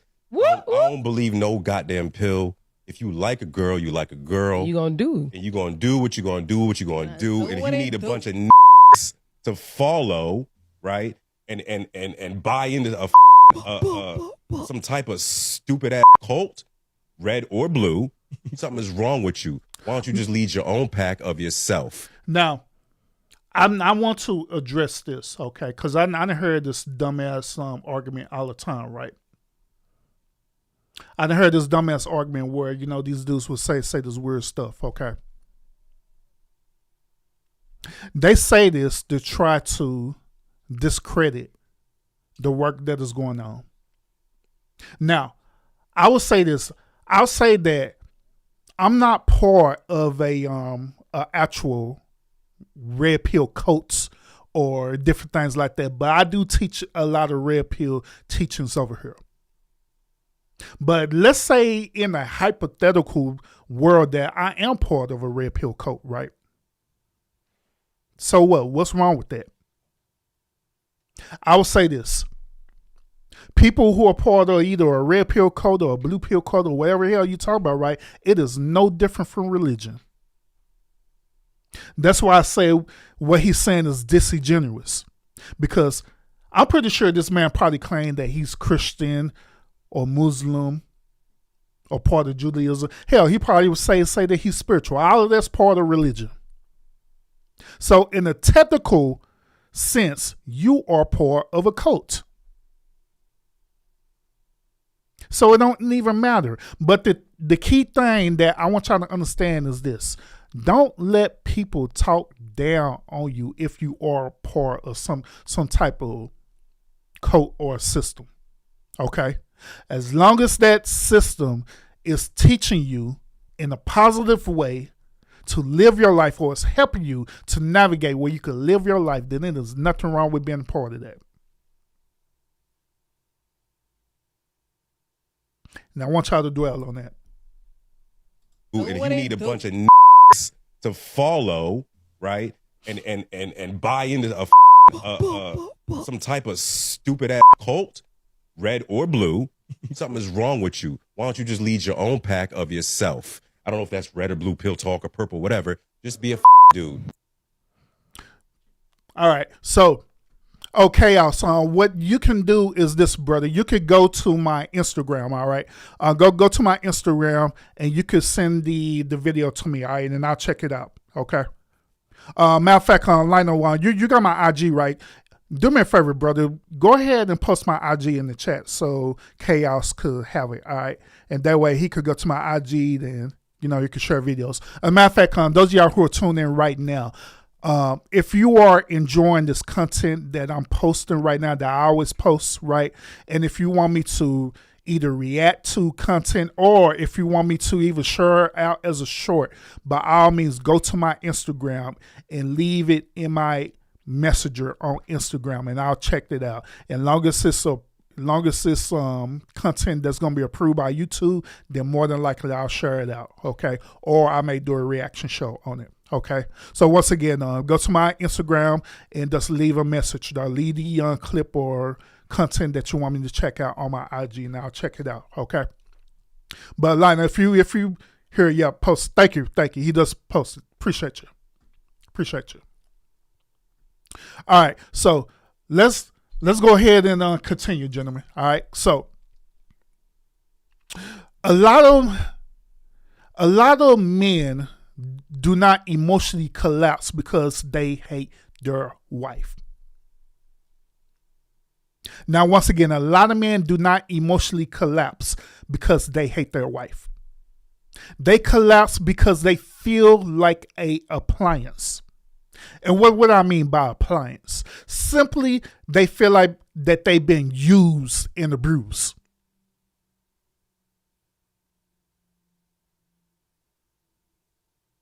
They feel useful, but not desired. They feel needed, but not appreciated. Feel presence, but not respected. And gentlemen, you know what I'm talking about. You know what I'm talking about. Certain holidays will come up, like your birthday, like Father's Day. And many of us gentlemen have received the bare minimum gift. We received gifts that we didn't even ask for. We receive low effort gifts. But yet it's still, when these holidays come around for women, such as Mother's Day and their birthdays, even anniversaries, right? We have to be the one who sacrifice, have to give them the high gift or whatever type of gift they desire. And then if we don't give them that type of gift, then guess what? There's a penalty behind it. But the crazy part about it is that these blue pill brothers will teach you that it's acceptable for you to be that way.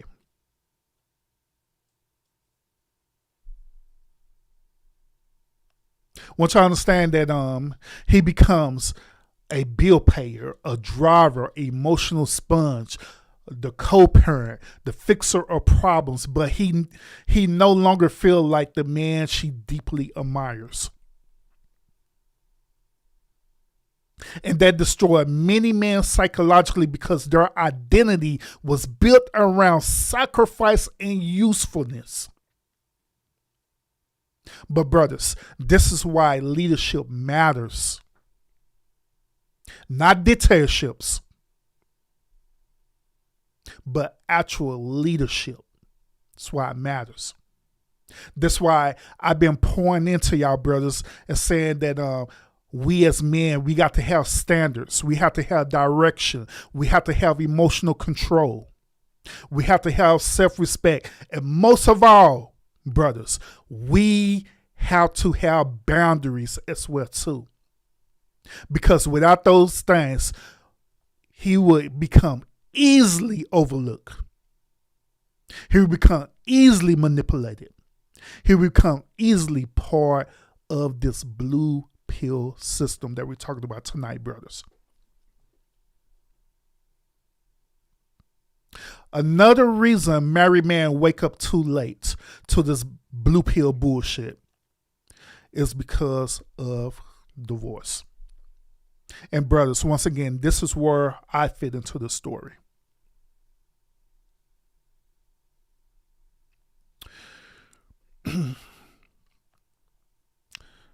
When I was in my first marriage, I never took the time out to study marriage law.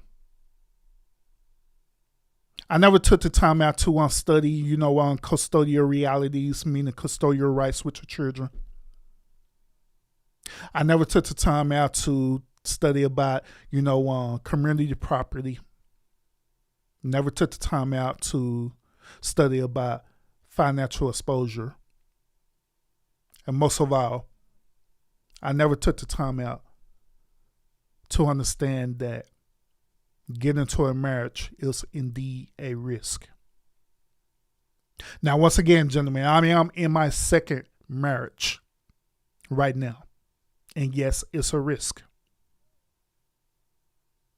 But once again, the difference between my past marriage and this current marriage is that this current marriage is a risk that's I'm more than willing to take, simply because me and my current wife, we understand each other, we respect each other. We have boundaries, we have standards, and we bring this thing all together where we are together and we're functioning healthy in the marriage. Versus my past marriage where we was toxic as hell. The sad part about it, brothers, is that even you didn't take the time out to learn about any of these things that I mentioned about marriage and family laws, custodial rights, or any of these things, right? And you want to know the reason why? The reason why is because I say this. I say this before and I'm saying this again. The reason why is because when you enter into marriage, right, you wholeheartedly enter into marriage unconditionally. Meaning that you love that woman unconditionally. But I also say this, that even though you love that woman unconditionally, however, in return, that woman is going to love you with conditions, depending on who you choose.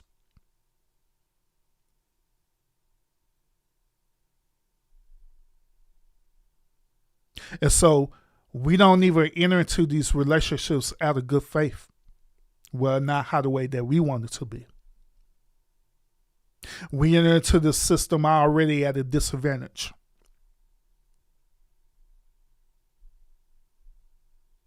And then when all is said and done, the whole entire thing start collapsing and falling apart on itself. And gentlemen, that is backwards. You know, a man will read every line of a car loan before signing it, right? At least that's what y'all should do. Once again, a man will read every line of a car loan before signing it. But that's what you're supposed to do. But however,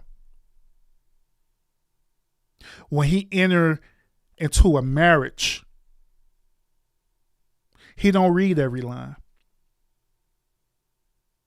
He don't dot his I's and cross his T's. He enter into that marriage or that union emotionally blind. And then guess what? That's when divorce hits. And that's when he started learning about the family court realities where emotionally devastation end up happening. When I went through my process of my divorce, right, that thing nearly destroyed me, gentlemen. In every way possible. It literally destroyed me. It destroyed me financially. It had destroyed me mentally. It had destroyed me spiritually because I was feeling like that God that left me, all kind of stuff.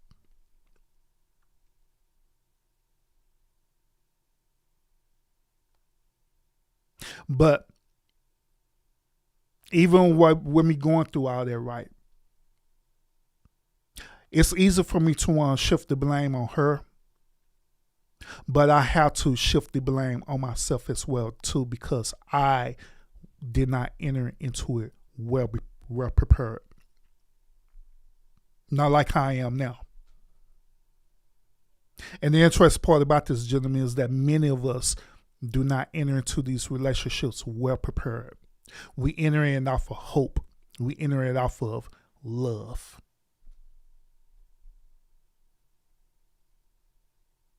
But what's even more crazy is this, gentlemen, is that these same modern women, they enter into the relationship well prepared. Yes, they do. They enter into these relationships well prepared for you. So they already is aware of everything that could possibly happen in this relationship, including them receiving a severance package of getting monetary value, which is called community property, right? They're already aware of this, but meanwhile, you're not. This is why in this modern day culture, right, you have gentlemen out there who are advocating for gentlemen to get prenuptial agreements, just so they can have an extra layer of protection, just in case this bullshit end up happening. Instead of dealing with what is known as damage control. Now, gentlemen, I want y'all to understand this clearly, that I'm not advocating for you to not be married. Once again, I'm not advocating for you to not be married. But what I am advocating is this. If it is your desire to be married, that I want you to do your due diligence. Okay? I don't want you to be a blue pill dude and just be subject to any old crazy bullshit. Okay? I want you to do your due diligence. Make sure that you dot your I's and cross your T's, that you understand everything that you're getting yourself into. I want you to properly vet out this woman to make sure that she is compatible with you, that she is on the same program with you, no matter what. I want you to get out of this whole feeling or this whole notion that you looking at this woman because she look good as hell and you want to fuck the shit out of her. I want you to get out of this mindset, because that's how you get caught up. Rufus, what's up with it? Salute. Mike, what's up with it, man? Salute. Blaze King, what's up with it? And salute to everybody who are tuning in, watching this morning as well, too. I appreciate you tuning in to this episode of The Lounge, all right? My boys say polygamy is the way to go. Even with that, Blazing King, even with that, you still have to dot your I's and cross your T's with that, too. Because if you're not careful, then you can even get caught up with that. So it's important for you to do your due diligence for real, man. Very important. Now, I have talked about this a lot. Matter of fact, I have a live stream talking about the point that I'm going to talk about y'all right now. And I'm just going to cover this briefly because I believe y'all need to know this again, okay? What I'm going to talk about is this red pill rage again, okay? Because once again, a lot of my brothers, they are stuck in this red pill rage. As a matter of fact, since we got new crowds here watching right now, let me share the framework real with you again, okay? This is my framework that I have created, all right? So if you are paying attention to this reel right now, you'll see it. On the 12 o'clock position, right, you'll see number 1, which is the awakening.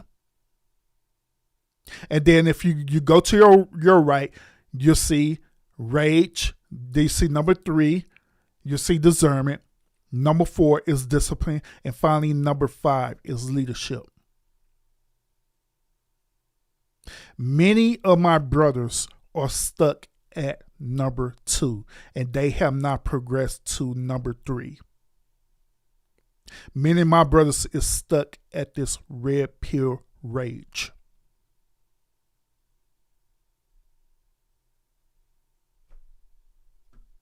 Now, I want y'all to understand that number 2 is the most dangerous phase that you could be in, which is the red pill rage. It's the most awakening part, right?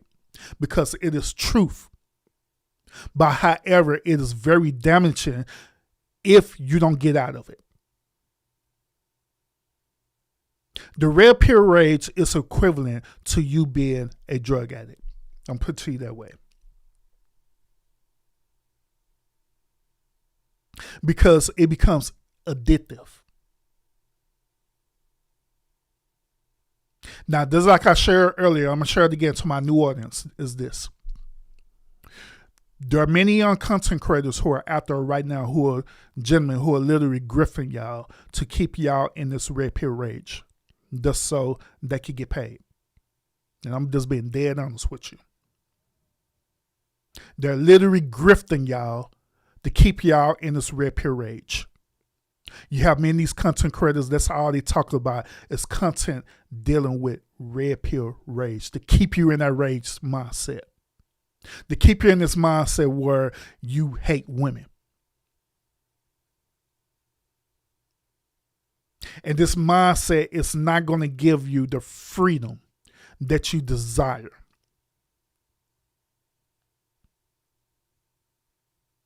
So they grift you over there. They grift you over and over again. You're paying them. You're paying them through Cash Out. You're doing super chats with them. You're doing all these different things because it sounds good. It's exciting. You believe that they can relate to the things that you're going through as a man. But in reality, this red pill rage is destructive. It is toxic. This red pill rage has created splinter groups, which is known as MGTOW, men going their own way. This red pill rage unfortunately created another thing, which is known as the passport bros.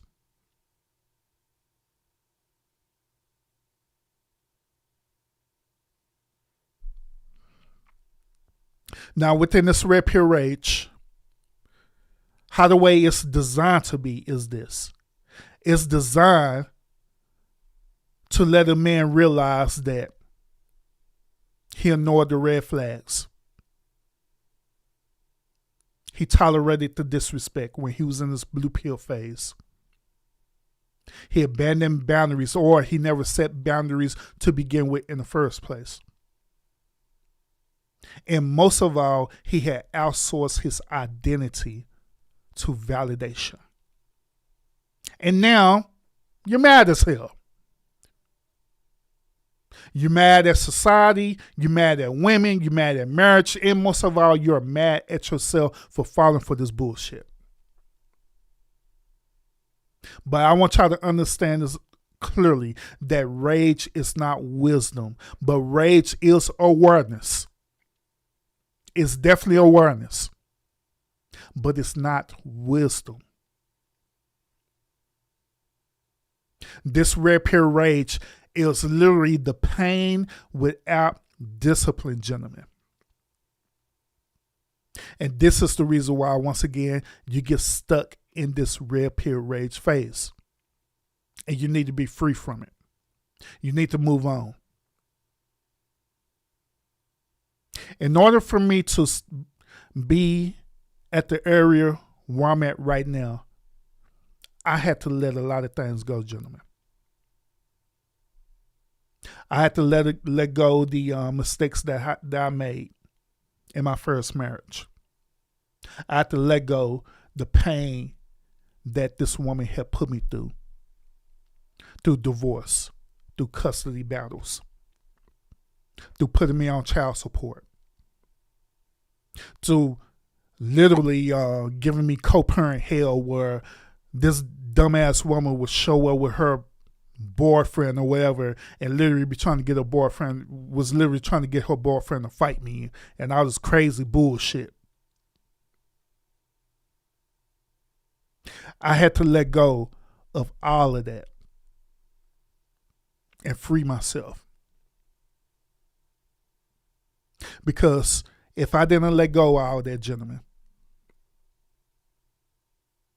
then there'd been nowhere in hell that I could come to you today and tell y'all about this. All I would be was just another content creator on her griffing the hell out of y'all.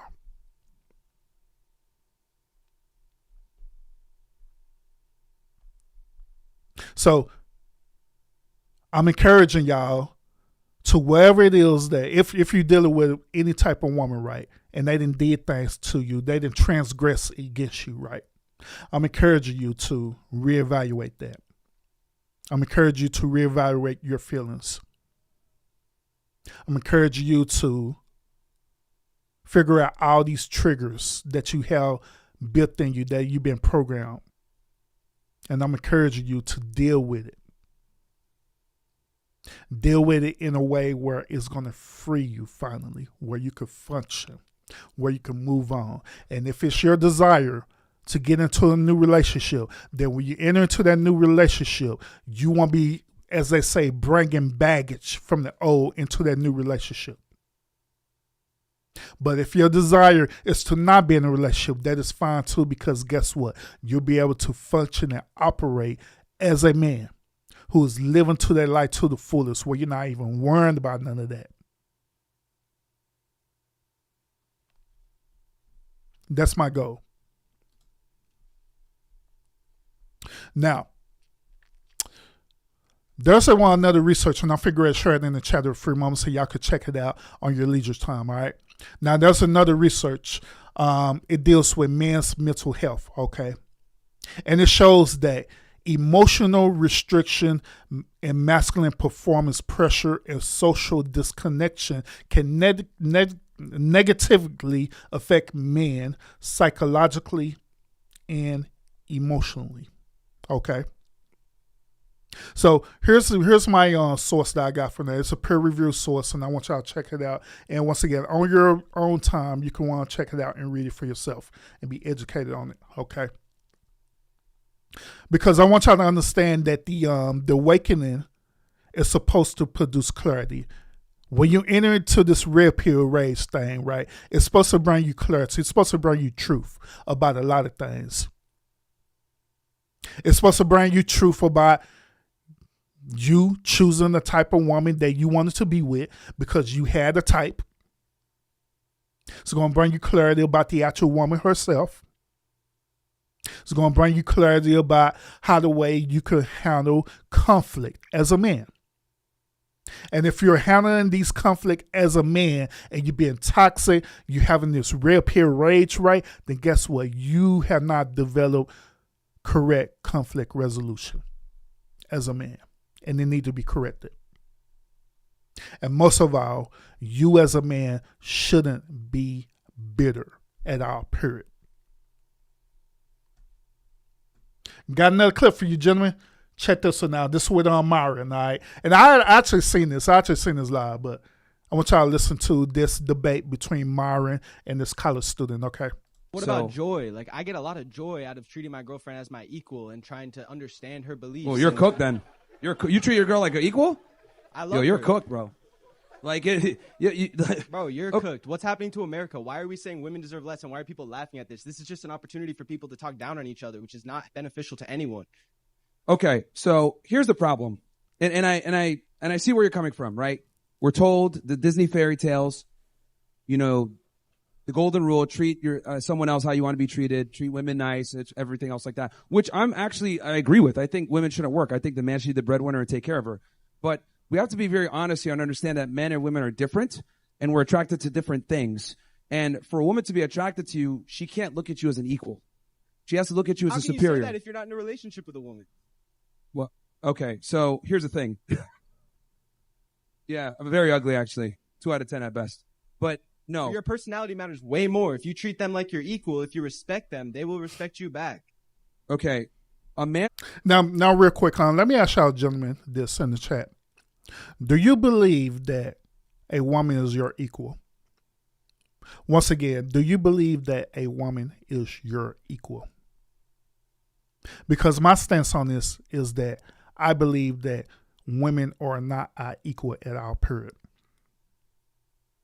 Women were never designed to be a man's equal. A woman was designed to be a man's helpmeet, to be additional support with things that he already have. Let me put to y'all this way, gentlemen. A woman should be functioning the same way how a car is, right? You know, when you get a car, it don't matter what model car you get, right? The base of the car is that it has an engine. It has all these basic things, how the car is going to function, is going to operate, and is going to get you from point A to point B, right? But however, there are added bonuses to the car, such as a radio, such as Bluetooth. And these modern day time, you got Wi-Fi in your car, built-in Wi-Fi connections in your car. You got all these added bonuses in your car that necessarily is not going to fully enhance the car because the cars are already functioning properly. This is the same narrative, right, with man and woman. The man is the car, the overall vehicle of the car. The woman is the Bluetooth. The woman is the Wi-Fi. The woman is the added bonuses to the vehicle. That's what she is. That is her functionality. Now, I want y'all to understand this clearly. Now, when that woman be a part of the car, right? That makes them be one, okay? Not equal, but it makes them one body. And this deal with biblical teachings, okay? When one is saying a marriage vows, right? They say this. They said that ultimately that person is going to be from two and they're going to become one, and they call that a unity, okay? Or a union. Same concept about the car. You have the base model of the car that's doing all these things that's functioning the way it's supposed to function. But however, you have all these added stuff added into the car. But when it get added to the car, it still becomes one into the car. Same thing with the concept about relationship with the man and the woman. When she comes into the relationship, she is a added bonus to what should already be functioning as the man. That's how the way it should be. She's not equal, so you can't make the Bluetooth be equal to the steering wheel or the engine or nothing like that, because that's not her functionality. The Bluetooth is a Bluetooth. The Wi-Fi is the Wi-Fi. Same thing with a woman. She cannot do the functions as a man. That's why these feminists be pushing so hard to make sure that women are masculine, but in reality, they just cannot do it. They may try to mimic certain type of behaviors, but in reality, they cannot do it because it is not in their nature to do it. So yeah, I don't believe in that. And you as a man, you shouldn't believe in that as well too, that a woman's equal to you, because that is another blue pill talking point that you should not co-sign to at all, period, because y'all not equal. You're not designed to be equal. And one last point, and I continue this clip. Fellas, I want y'all to understand this too, man.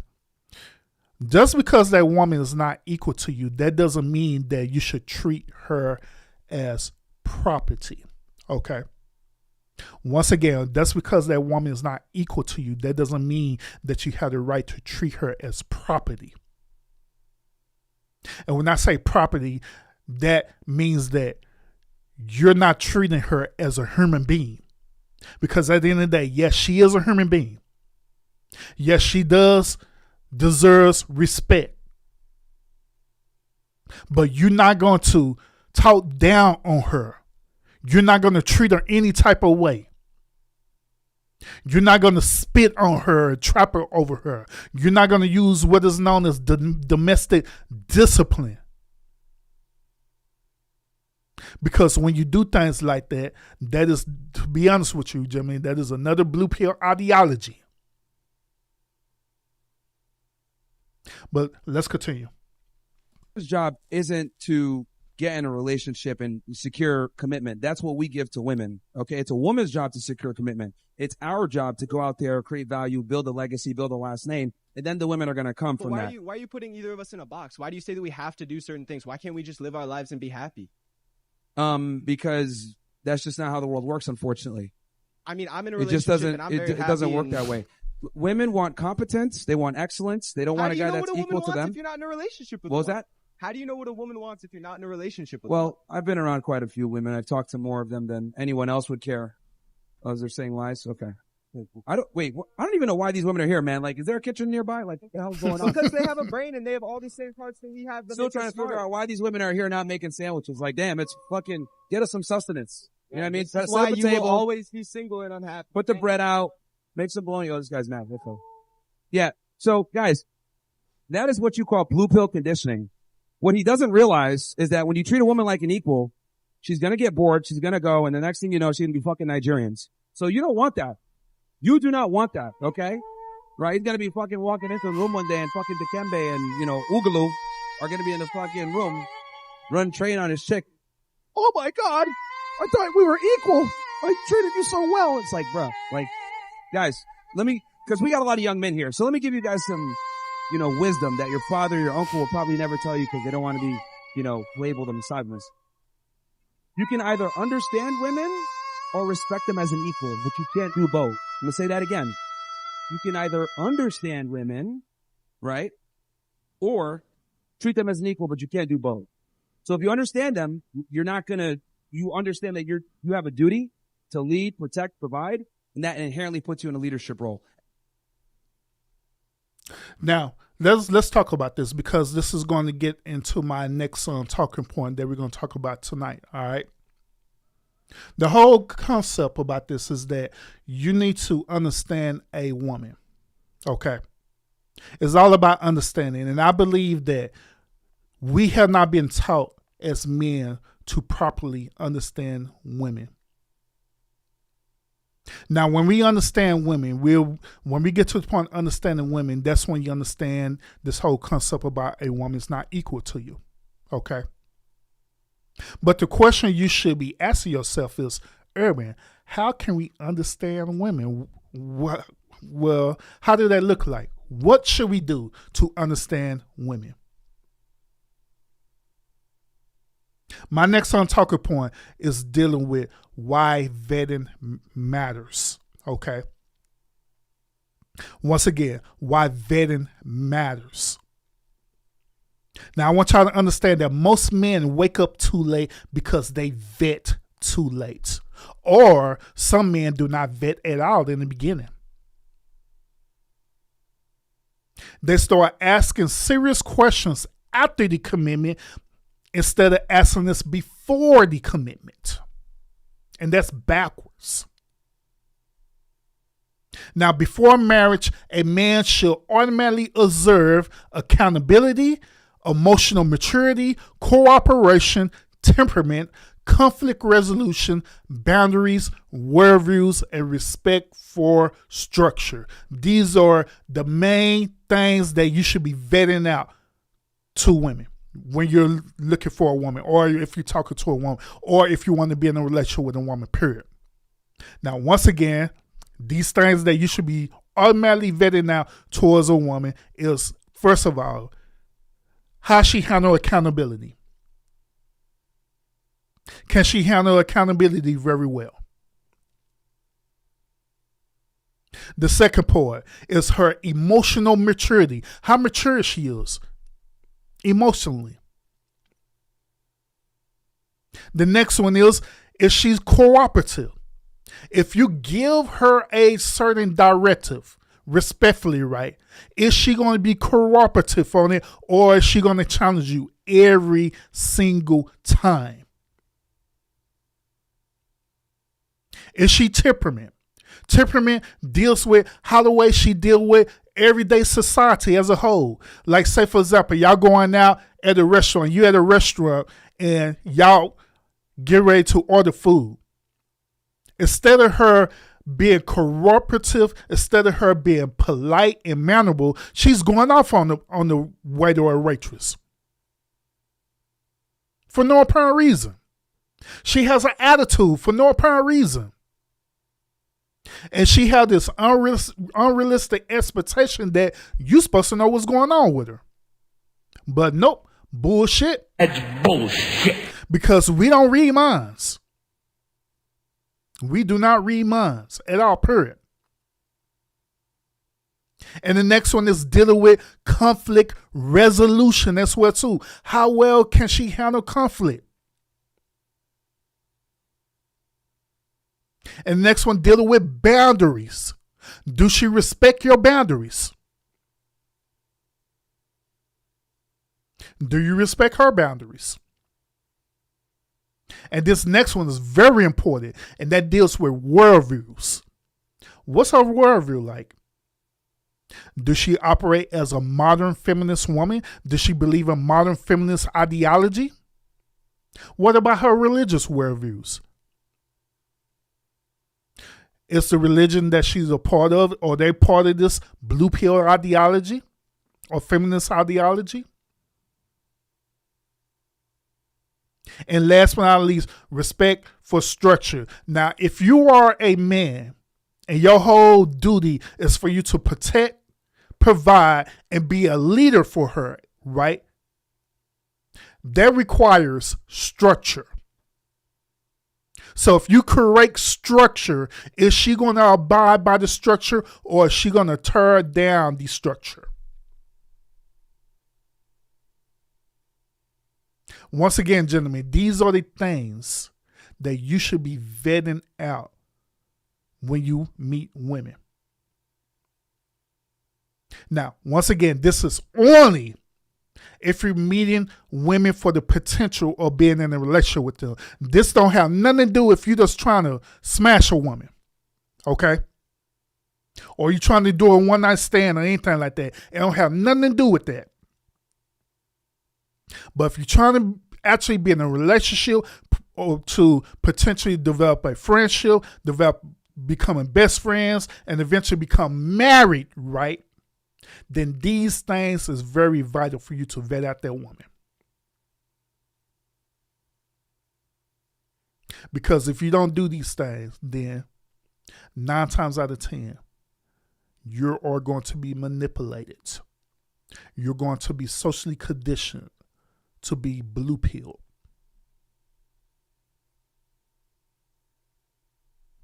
Shout out to the super chat and the sponsor for the hour. Appreciate the $2 super chat. Thank you so much. Appreciate that a whole lot. Now, gentlemen, what I'm about to say is very, very important, okay? I want y'all to understand that lust blinds your logic. Once again, lust blinds your logic. Now, I want y'all to understand this clearly about this point. It is nothing wrong with being attractive to a woman. In fact, that's how the way you're supposed to be. But if you're allowing lust to be the overall determining factor for your relationship, then that is not logical at all, period. And many of my brothers have been caught up with lust. You get into what is known as situationships, all because of lust. She look good. She got a fat ass. She got nice style. She got nice breasts. Instead of going and vetting out that woman to see if she's going to be properly suitable for your program. This is why Sexual discipline is very important for you as a man. Your seed is very important for you as a man. Case in point, I mentioned this earlier about Abba. This is the whole reason why Abba, dumbass, is dealing with the stuff that he's dealing with right now.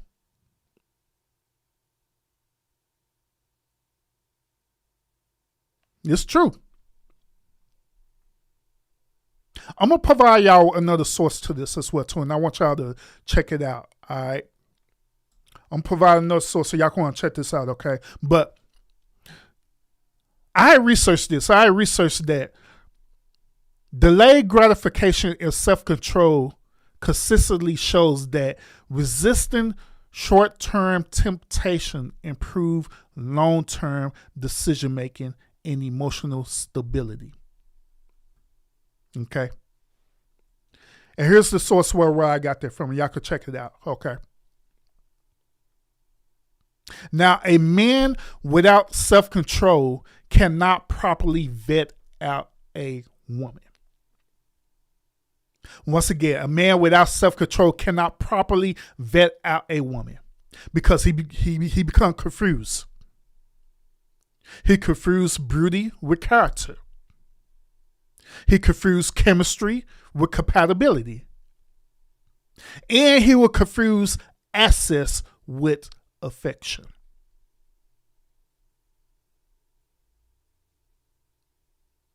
And next day, you know, this dude is in a 9-year situationship. This dude has become blue pill like it ain't nothing. This dude is wondering, how did he get into this situation? Wasting years. Want to know how I know? I did it. Gentlemen, I had wasted 11 years of my life in marriage. I wasted 11 years of my life in the sexist marriage. I wasted 11 years of my life just coexisting with a woman that I know didn't love me, and I know that I really didn't love her. Wasted 11 years of my life with this blue pill ideology saying like, well, let's just be in a relationship because our church, because we end up having children together. Let's just be in a relationship for the children.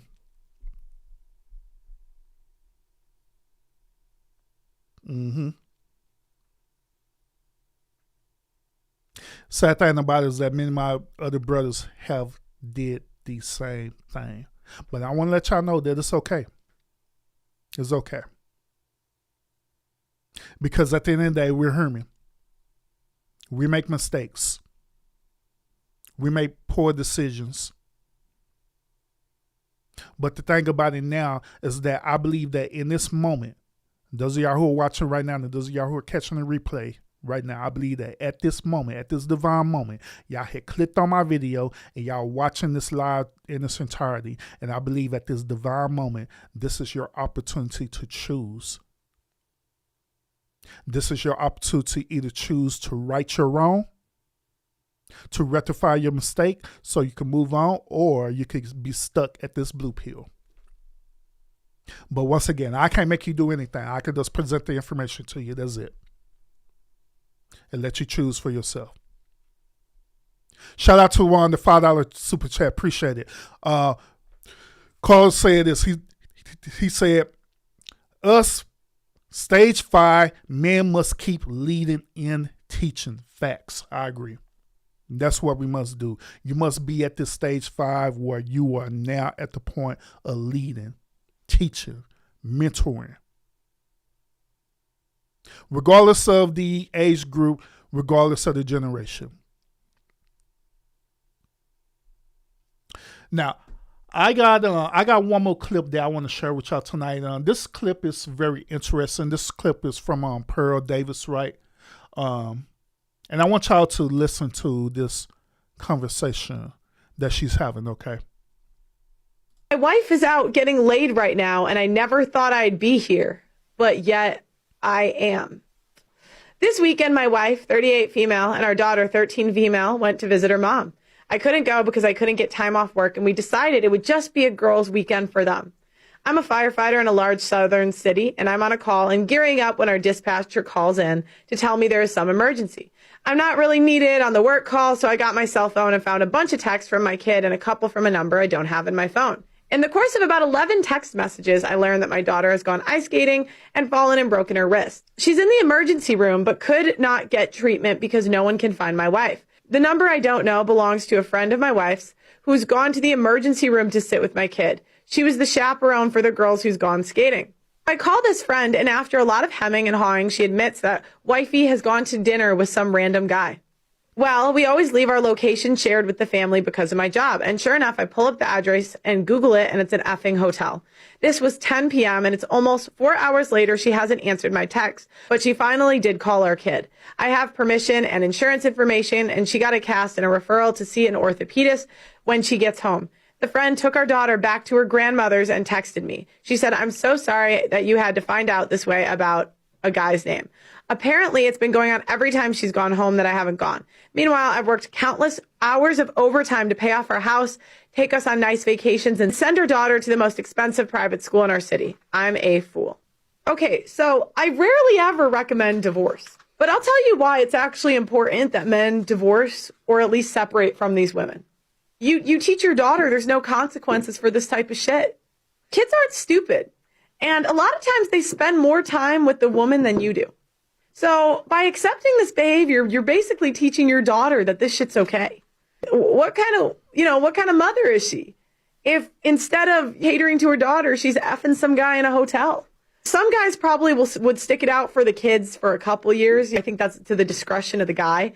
I mean, he knows the daughter better, but this is sad. And I've heard this story a lot where women will go home and they'll cheat at their parents' house and their whole family knows. It's a whole thing. My brothers, when I went through my divorce, right, I felt that I had felt myself. I felt that I felt my family. I felt that I felt my children. I even felt that I had felt God. But through all of this, right, I had realized that the reason why I was feeling this way is because I was still conditioned to be blue pill. Because all of this is dealing with blue pill ideology.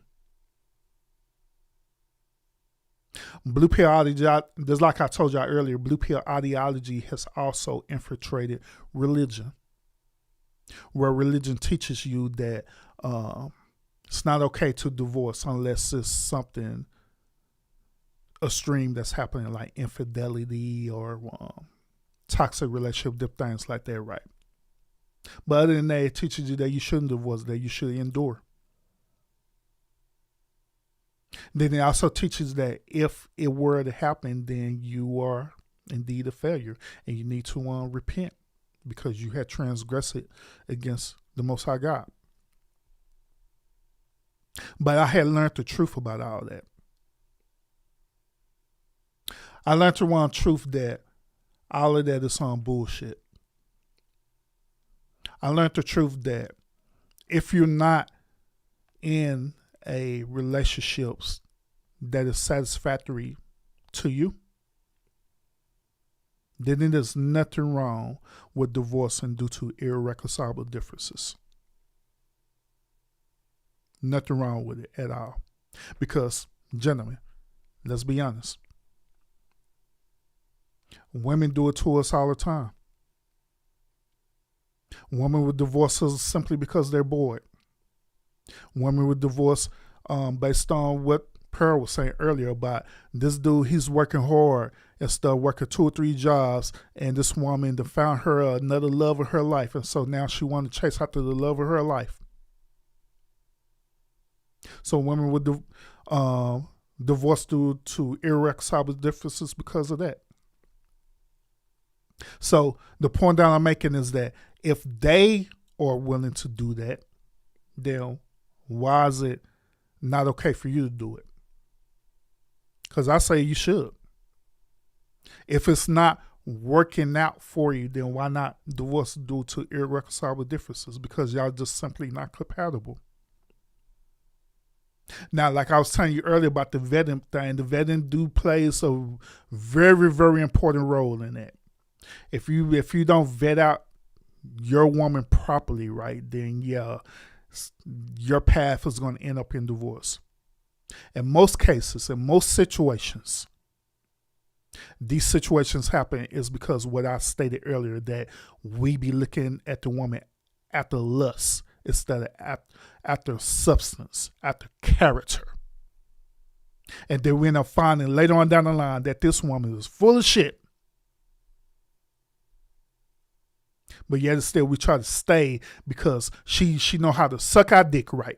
She know how to do a hell of a good blowjob on us. And so we'll stay because she know how to make us feel good instead of understanding the truth. Since I'm talking about this, right, I believe that it's important for me to discuss some certain green flags too in this conversation. Now, what are the like green flags? You know, let's say that you no longer blue pill, right? And you're functioning out of blue pill. And let's say in this conversation that, hey, you do want to enter into a relationship. Cool. Nothing wrong with that. I already told you the first process of this, which is vetting out, right? But what about the green flags with the woman? What should you look for in this one? What type of green flags should you look for? Glad you asked. Now, one of the biggest green flags is this, and I want y'all to understand this, gentlemen, is that one of the biggest green flags is not forced submission. Now, once again, one of the biggest green flags is not forced submission. It's a willing to want to cooperate, meaning that woman is willfully want to cooperate with you instead of being coerced or forced into submission into you. Why is that important, gentlemen? There's a thing that's happening right now where a certain archetype of women are called pick-me's, right? And y'all know what I'm talking about, gentlemen. Hell, I didn't share plenty of YouTube shorts talking about pick-me. Matter of fact, I got a pick-me video out right now. y'all can check it out. I just dropped it. But the reason why I'm mentioning about the pick-me women, because some of these pick-me women believe that their submission should be forced. Gentlemen, if you're dealing with women like that and they believe that their submission should be forced, I'm going to let you know right now that she's part of the feminist blue pill ideology. Because what's going to happen is this. She's pretending that she's forcing herself into submission, but there's a deeper underlying thing that she's trying to get out from you, which at the end of the day is compliance. She's going to force her submission, and she's going to slowly but steady start forcing you to compliance where you end up becoming blue pill. It's going to be real subtle. It's going to be subtle as her having sex with you. And then the moment where you don't comply with her, she'll take sex away from you. It's going to happen subtle as well too, where one moment she's been submissive towards you, then the next moment she's going to challenge that submission. So you have to be real careful with these pick-me's, because there's another thing that's out there too, and y'all know what I'm talking about. This next thing is known as being a chameleon, meaning that these pick-me type women are actually chameleons. They're pretending to be a pick-me, but in reality, they're really not. And so you have to watch out for that. Now, I want y'all to understand a major difference between temporary compliance and genuine alignment. Now, forced compliance creates resentment every single time.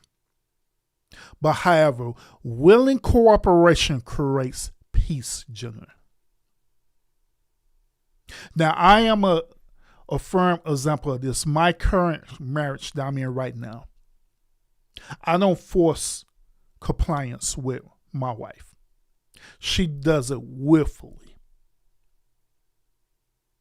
She does it willfully because she understands the overall end goal of our relationship. Because I already laid it out to her and she agreed to it. Now, once again, willfully, cooperation creates peace. A woman who respects standards without constraints, resistance often reveals this.